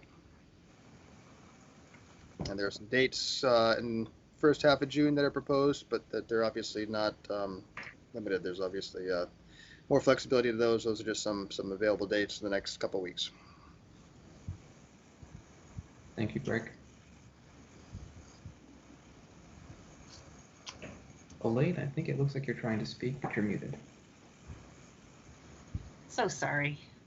I do think we want to sit down sooner rather than later and have an organized conversation about next steps with a specific agenda so that we're not going off on tangents and then not ending up making any decisions. On my calendar, I'm free all of the nights that Greg recommends. We could do a doodle poll, but I do think we should meet sooner rather than later because of the deadlines that Greg mentioned. I would recommend pulling Tuesday, June 2nd from there. That's the voting day. So Board of Civil Authority meeting me. I know I'm at the polls that day until 7, and then may have some work afterwards to do.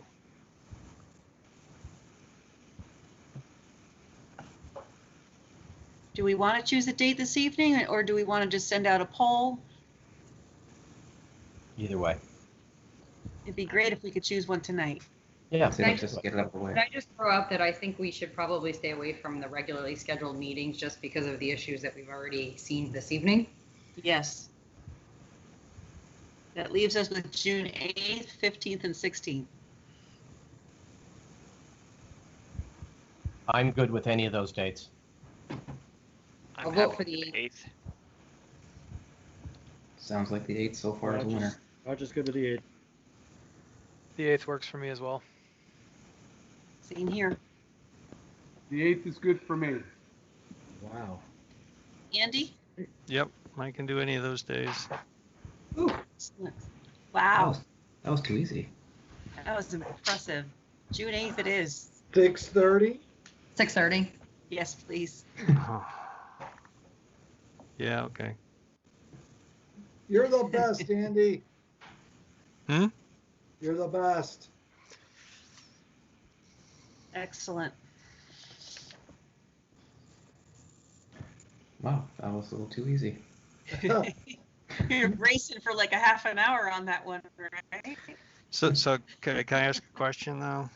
Yes, course. please. Yeah, when are we going to see the agenda? I think we really want to have a solid agenda so that, like as you said, so we don't talk all night and not do anything. So the 8th is a Monday. It's 2 weeks from now, so we could try to Yeah. have, Greg, do you think we could have a packet by June 3rd? Which is a Wednesday? A week from tomorrow. Yeah, I'm trying to check my calendar. June 3rd is Wednesday. Wednesday Yeah. or Thursday, the 4th maybe? Yeah, we can do that. Okay. And Elaine, maybe before And- then, you, Evan, and Greg could have a chat. Yeah, we should.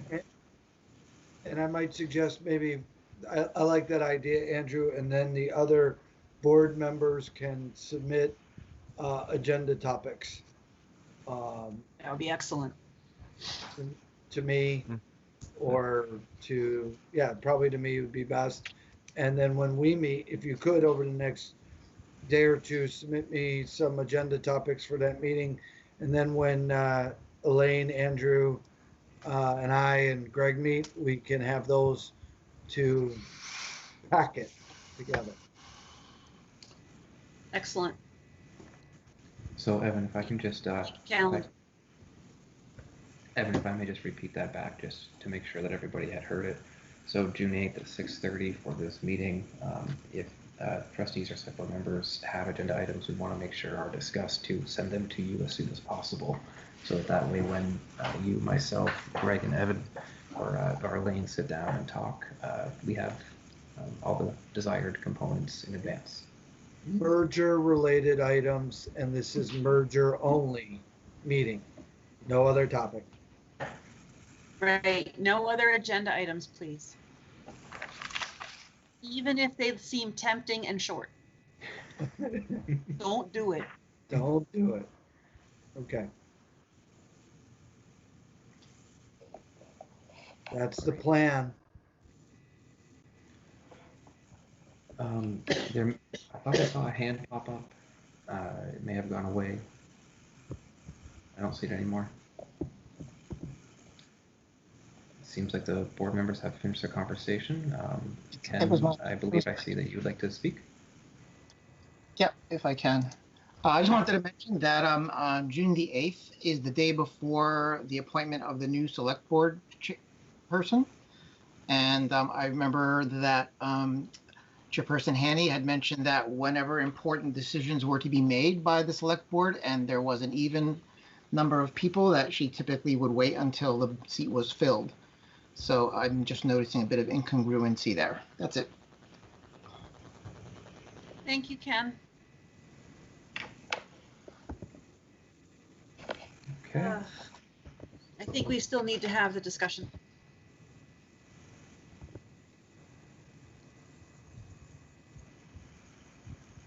Shall we move on to the consent agenda?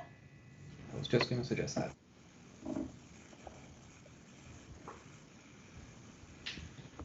Select board, would someone like to move to approve the consent agenda? I move approval of this consent agenda, if I can say it. Thanks, Andy. Seconded. Thank you, Vince. Any further discussion? All those in favor, please say aye. Aye. Aye. Opposed? Thank you. And trustees. I'll make a motion to approve the consent agenda. Second. Thank you, Amber. Thank you, Dan. Any further discussion on the motion? All those in favor, please signify by saying aye. Aye. Anybody opposed? Thank you. That brings us into the reading file with board member comments. I have no comment. I'm just looking forward to moving along. Thank you for the no comment. Thank you, trustees, for your patience today. You're welcome, Elaine. Thank you. And we understand that it's very difficult to operate under this constrained circumstance. And so it was not a criticism of anyone. I think we just have to maybe we're being a little too optimistic in our thinking that we can hold 45-minute or 30-minute meetings. I think maybe it's just not realistic, and we need to rethink it a little bit. Yeah, I think you're right, George. Okay.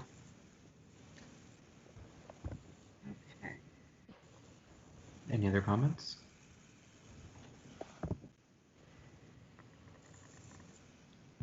I think trustees are set. The select board is set.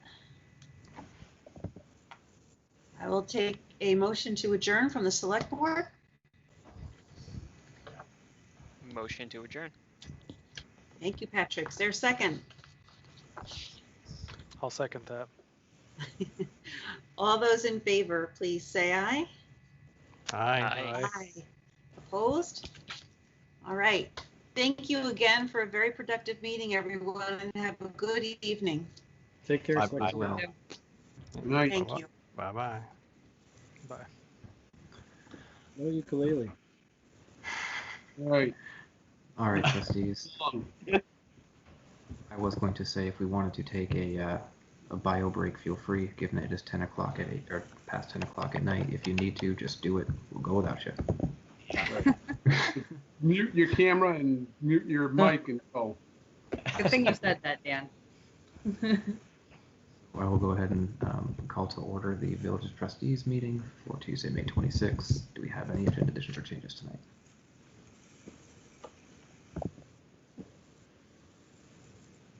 Evan, Greg, any changes? None from staff. And none from staff, yeah. Beautiful. No need to approve the agenda. Public to be heard. Now's the point in time of the meeting where if there is anybody from the public who wishes to speak to the Board of Trustees about something that is not on the agenda, now is the time to do so. So again, if there is something that is not on the agenda you'd like to speak to the trustees about, now is the time to do so. And I will pause for 30 seconds to allow you to identify yourselves.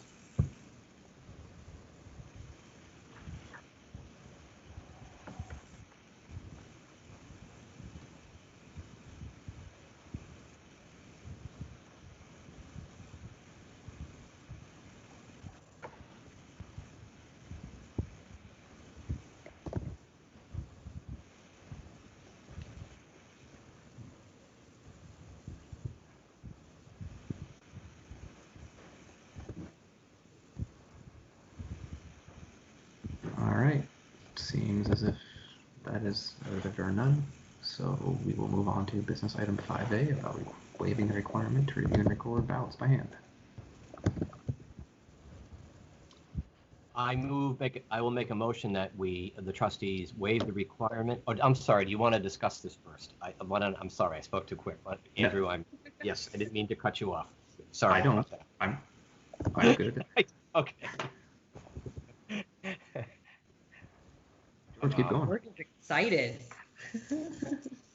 This is Greg. The memo pretty much sums it up. There's an option to waive the requirement to hand count write-in ballots if they are below the winning vote total. If there's questions, I can answer them, but otherwise, I think George is ready. Okay. I will make a motion that the trustees approve the request to waive the requirement to review and record write-in ballots by hand for the June 2nd election, as long as the conditions of the Secretary of State's guidance under 4B, referred to above, are met. Second. Thank you, George. Thank you, Dan. Sorry, Amber, I think Dan beat you. All good. Is there any discussion on the motion? Hearing none, all those in favor signify by saying aye. Aye. Aye. Anybody opposed? Great. Going on to revisions to general rules and personal regulations.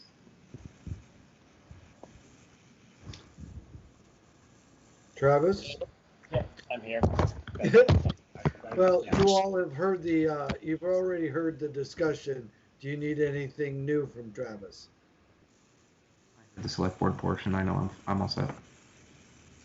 Yeah, there's a few other small things I did in the village regs. I removed the reference to Blue Cross Blue Shield, just trying to leave a little more room for flexibility for future healthcare changes without having to put the manual back in front of the board every time. And I believe I also just did some updates to the job structure section. So if you guys have any questions on any of that.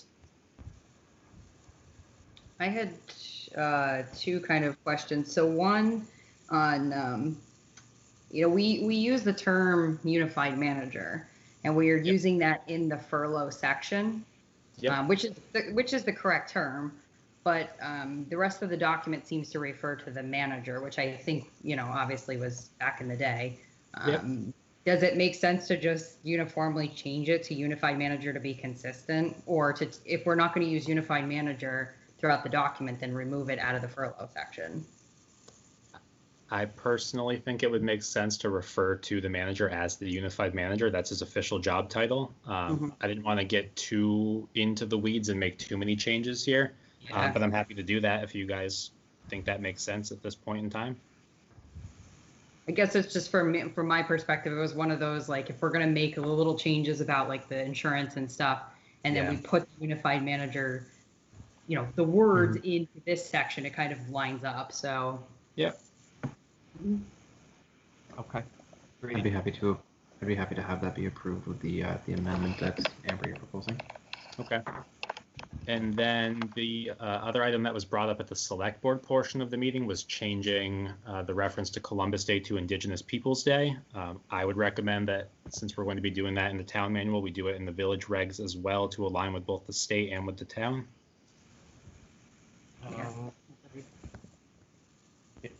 I'm okay really, with it. The state says there's no such thing as Columbus Day anymore. I'm not up on this stuff. The state did a resolution, I think in 2019. I don't remember exactly what it said, but the long story short was that they were going to refer to Columbus Day as Indigenous Peoples Day. Okay. We split when we put out our holidays memo. We split it. We call it Indigenous Peoples Day / Columbus Day. I know my employer has also changed it as well. Okay. It's the official title of the day. In Boston there's St. Patrick's Day, and then there's Evacuation Day, because the Irish couldn't get it onto a state thing, so they had to have another. I was when the British left Boston. I'm guessing. So is this a dual name holiday, or is this only called Indigenous People Day? I believe. Is Columbus Day gone altogether now, or is what? I'm sorry, I didn't mean to drag this on, but I just in Vermont. In Vermont. Okay. Yeah. Okay. I believe the state of Vermont signed into law a resolution abolishing the name Columbus Day and replacing it with Indigenous Peoples Day. That's my understanding. Yes, Travis. That is correct. Good God. Okay. Jesus. George, you need to hang out on the legislative website instead of the NIH. I do. I'm thinking this wouldn't work in the north end of Boston at all. You would have had some issues here. But okay, we're not in the north end of Boston, are we? All right. Cool. I'm good. Can I ask just a general question, because I'm still new at this, and so I'm trying to figure out.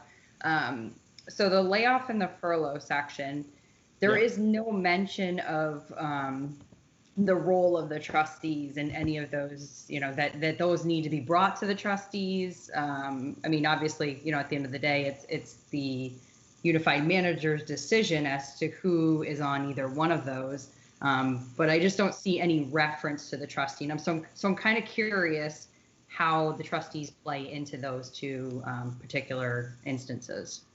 Yeah, I can let Evan speak a little bit as well, but typically both the town and the village charters are worded as such that Evan is the hiring and the firing authority for the town and the village as the unified manager.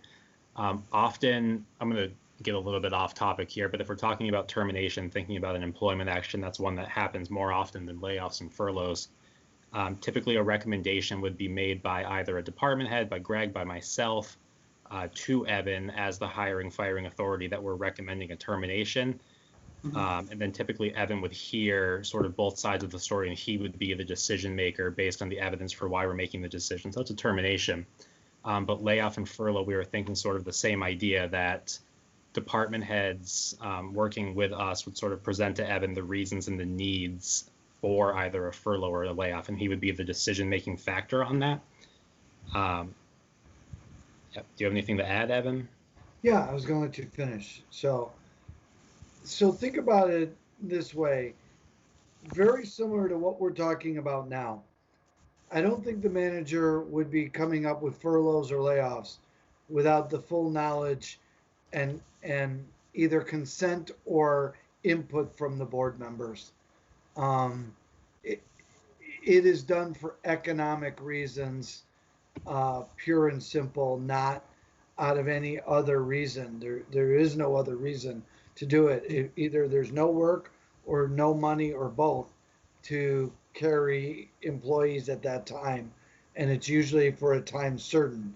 That's probably why in the contracts themselves or in the employee manual, it said layoff versus furlough, if that helps.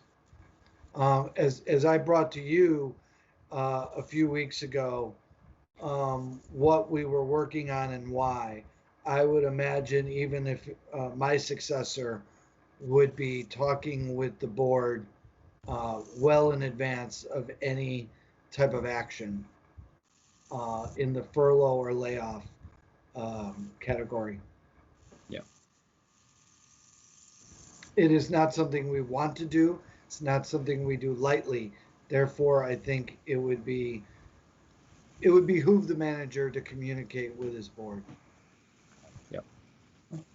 I appreciate that, Evan. I think that it's good for us to know, so we are all in it together, particularly if it's a service that touches the public in a big way, and or we just need to know about it so we don't get blind.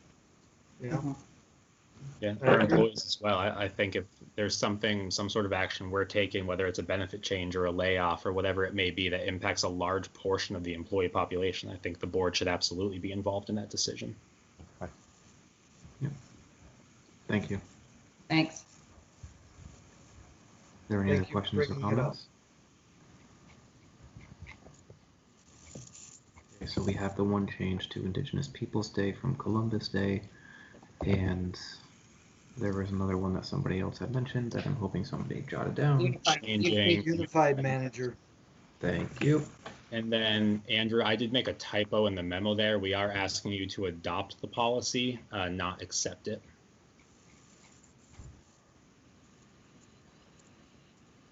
Who wants to read the recommendation? Okay.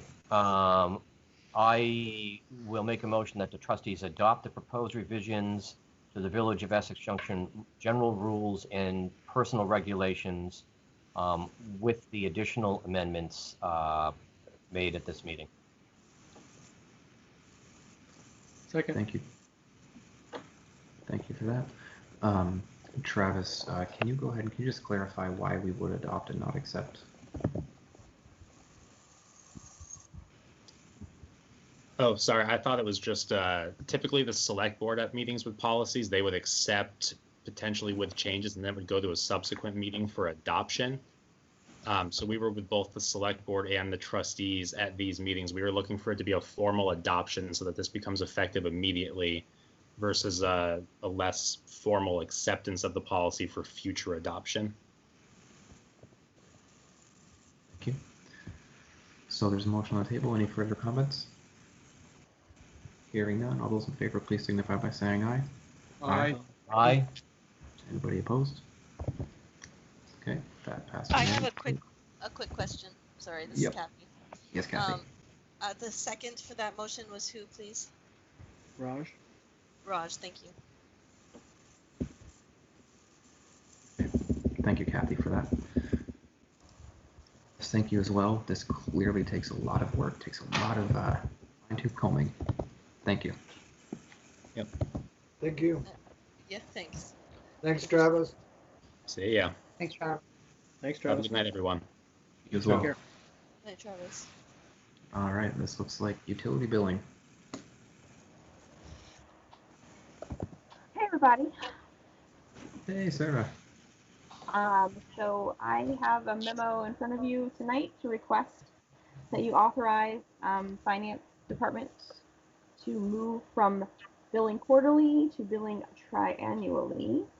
I've outlined in a lot of words in this memo some of the primary reasons for doing this, and I would just touch briefly year. I know that when the village started to switch out all of its water meters, the goal was eventually to have fixed and usage charges on every single bill. We are not yet doing that, although we get closer and closer all the time. This would, moving to 3 readings a year is an increase from the 2 readings that are currently happening. It flattens out the average bill that folks are receiving each time. It aligns the billing cycles of the village and town. And it allows folks to see what their water meter is doing on a more regular basis instead of having to wait a full 6 months. We would continue the normal timeline through the fall, so folks will be receiving very shortly their regular big bill, the usage plus fixed fees. They would receive another small bill in the coming months for just fixed fees, and then finally another 6-month bill in the fall with usage and fixed fees, and then we would transition from there to the 3 times a year model. So every bill would cover 4 months of fixed fees and 4 months of usage. Between now and the fall, we would put together informational flyers that would go out with at least the fall bill, if not the 2 bills leading up to that, letting folks know what they can expect for the change, and we would post it on the website and Front Porch Forum as well. Be happy to take any questions that the board may have about my request. Thank you, Sarah. George, Dan, if I may, when I first came onto the trustees about 8 or so years ago, we brought up, we changed the practice around that point in time where it was semi-annually, if that's correct? Yes, it was twice a year, and it was really, Lauren wanted to move it, both Lauren and Dennis wanted to move it, and Jim Jutras as well, because it just was so hard to adjust the bills, and Sarah knows what I'm talking about.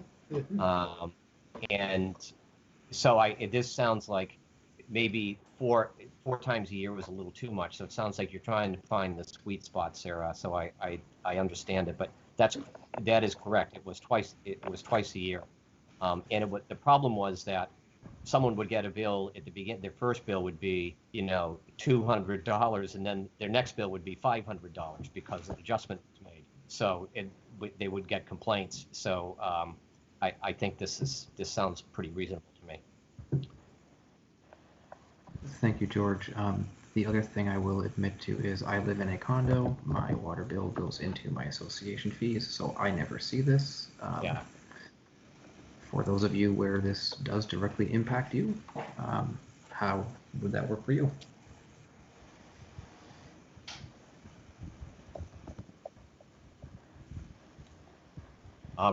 It would be good for me. I think it's fine. I think you want to have a little bit of predictability to it, as long as that stays there. And I think that's what bothered most people, if they see a very low bill one part of the year and then suddenly they get a really high bill. So I think as long as if this helps keep things at a fairly even level throughout the year, I think it's a good idea. I would agree with that.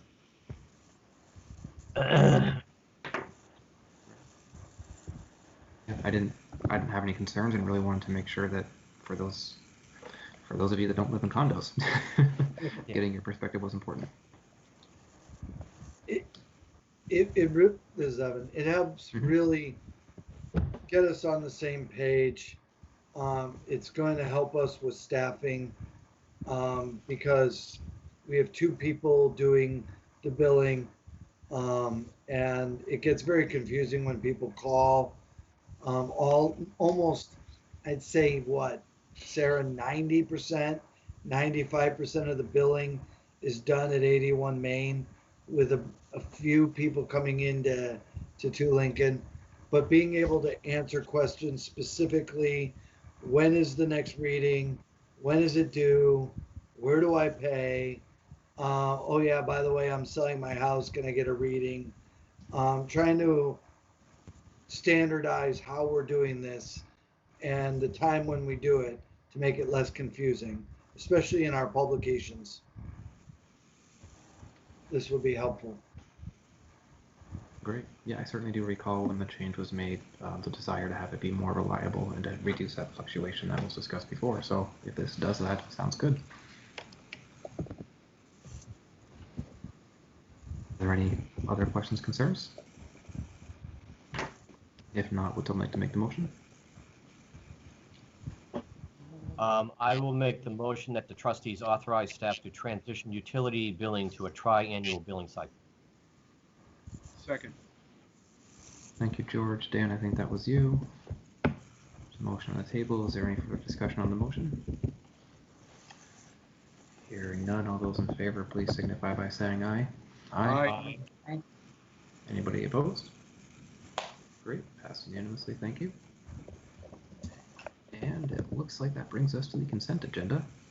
I move we approve the consent agenda. Second. Thank you, Dan. Thank you, Amber. Any further discussion? Hearing none, all those in favor signify by saying aye. Aye. All those opposed? Okay, passed unanimously. And we are now into a reading file with board member comments. I will make my comment very, very quick.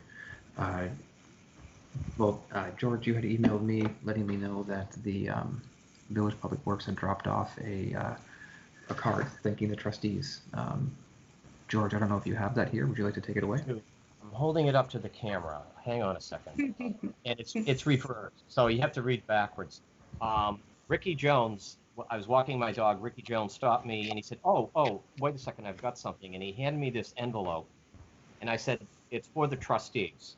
And I guess he was probably just thinking he would have it in his truck as he saw one of us walking around, whatever. So I said, great, Ricky. I stuck it in my pocket and walked home thinking, I wonder what this is about. And I got home and it says, thank you for your support from the Public Works Department. Oh. And I said, well, I'll just give this to Andrew at the next meeting and he can announce it at the trustees. I completely forgot that we don't have live meetings anymore. I just remembered like this morning. So, but it's a bit of a mystery and I'm sorry, and that sounds callous, but it says to the Village of Essex Junction trustees, thank you for your support during this challenging time. And it's from the entire Public Works staff. And one of the wives, one of the crew makes cards and she made this lovely card. So whenever we get together again, who knows when, I'll give it to you. You can all look at it. Thank you, Maybe, George. Evan, do you know what it might be in reference? Did we do something in particular or I'm not sure. I think the fact that you have kept everyone employed, That's what I have. Through this COVID time, the safety measures that we have put in place, and that we really showed that our employees are our most valuable assets. Oh, that's glad to hear. I didn't have that prepared. I had no idea you were bringing it up. Well, that was my only comment, so. George, did you have a? I do. I have a comment, and my apologies, guys. It's 10:30, and I know it's late, and I don't want to get into we're all kind of losing it here. I do want to get back to the issue of helping local restaurants. Back when we started this, Raj and I started it really with the idea, and by the way, I'm glad the select board got kudos for our idea. But put that aside, we really wanted to just focus on village businesses, and specifically those in the village center. And let me just put it a different way. We've got several thousand people that live in apartments within like a quarter of a mile of Five Corners. And I'm in my back porch right now, and when we all go out for a walk, we've got neighborhoods and stuff to go. But for many of these apartment dwellers, the village center is where they go for a walk. So the idea is trying to improve the public space in the village center as much as also help local businesses. And I think Raj and we really wanted to do something fairly quick. The restaurants are already starting to put tables out with umbrellas. I would like to make it very simple. Raj and I would be happy to go around and talk to people, Martones, people on Railroad Avenue, people on Park Street, and say, you're putting, would it be helpful if the village or someone got you a few more tables and umbrellas to put outside? If we got them for you, would you take care of them? Would you kind of police them? Would you bring the umbrellas in at night? Would you kind of look after them as if they're your own? If the answer is yes to that, then Raj and I would come back with a proposal. And then how we pay for this, we noticed that the select board is going to probably continue to have an ongoing discussion over the next month or so. And if it turns out that the town doesn't have funds to pay for this, they don't want to have funds to pay for this, then we could use village economic development funds. But my feeling is that particularly for the spaces around the village center, where people are starting to walk around, it'd be good for us to sort of seize control of the public space to make sure tables are socially distant, but also giving people a place to go. And we could do this fairly quickly. I mean, today was in the 90s. We're starting to see some weather. We'd really like the restaurants, is they're being allowed to have service outside, to be able to serve people outside and see more people safely enjoying the outdoors in the village center. So I'd like to get a sense of the will of the other three trustees. You want Raj and I, we're happy to not do this. Trust me, we've got other stuff we can do.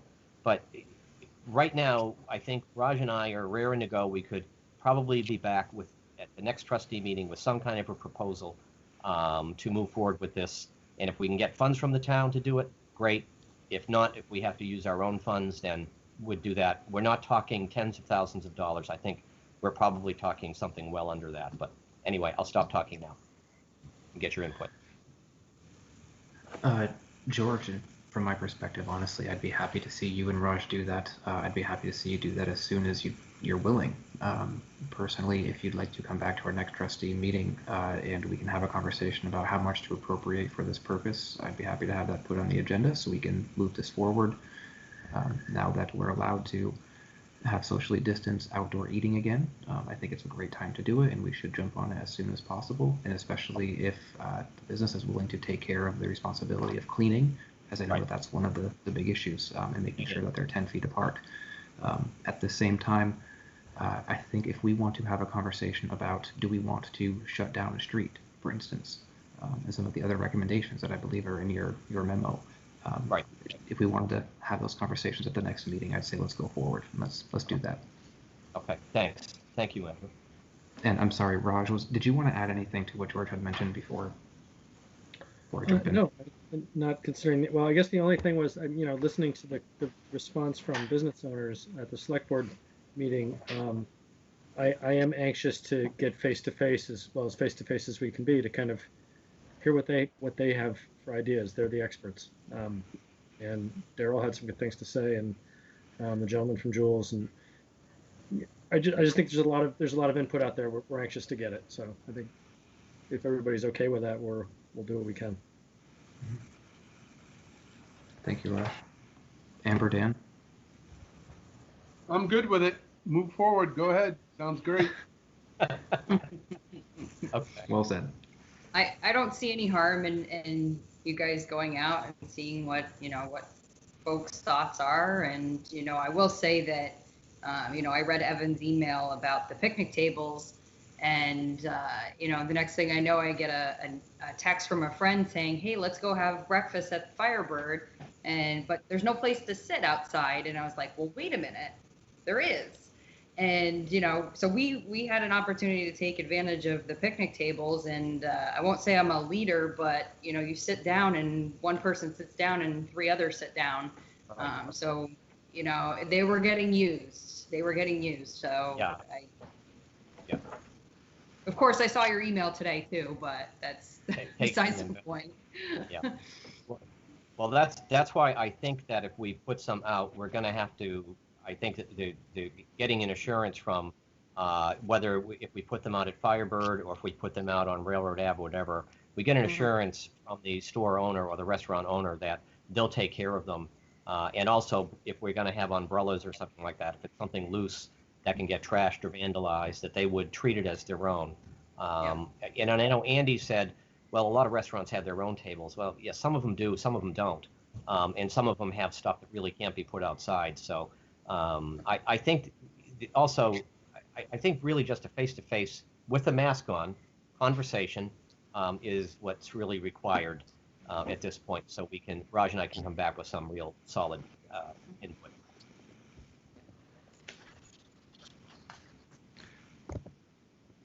Any other board members have other questions, comments?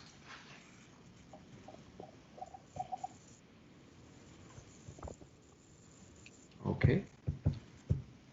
Seems as if there are none. Take a look down through the reading file. There's a whole bunch of stuff that's important in there. Evan, Greg, anything from staff that you want to address before we adjourn? Nothing else from me. It's a real shame about that grant.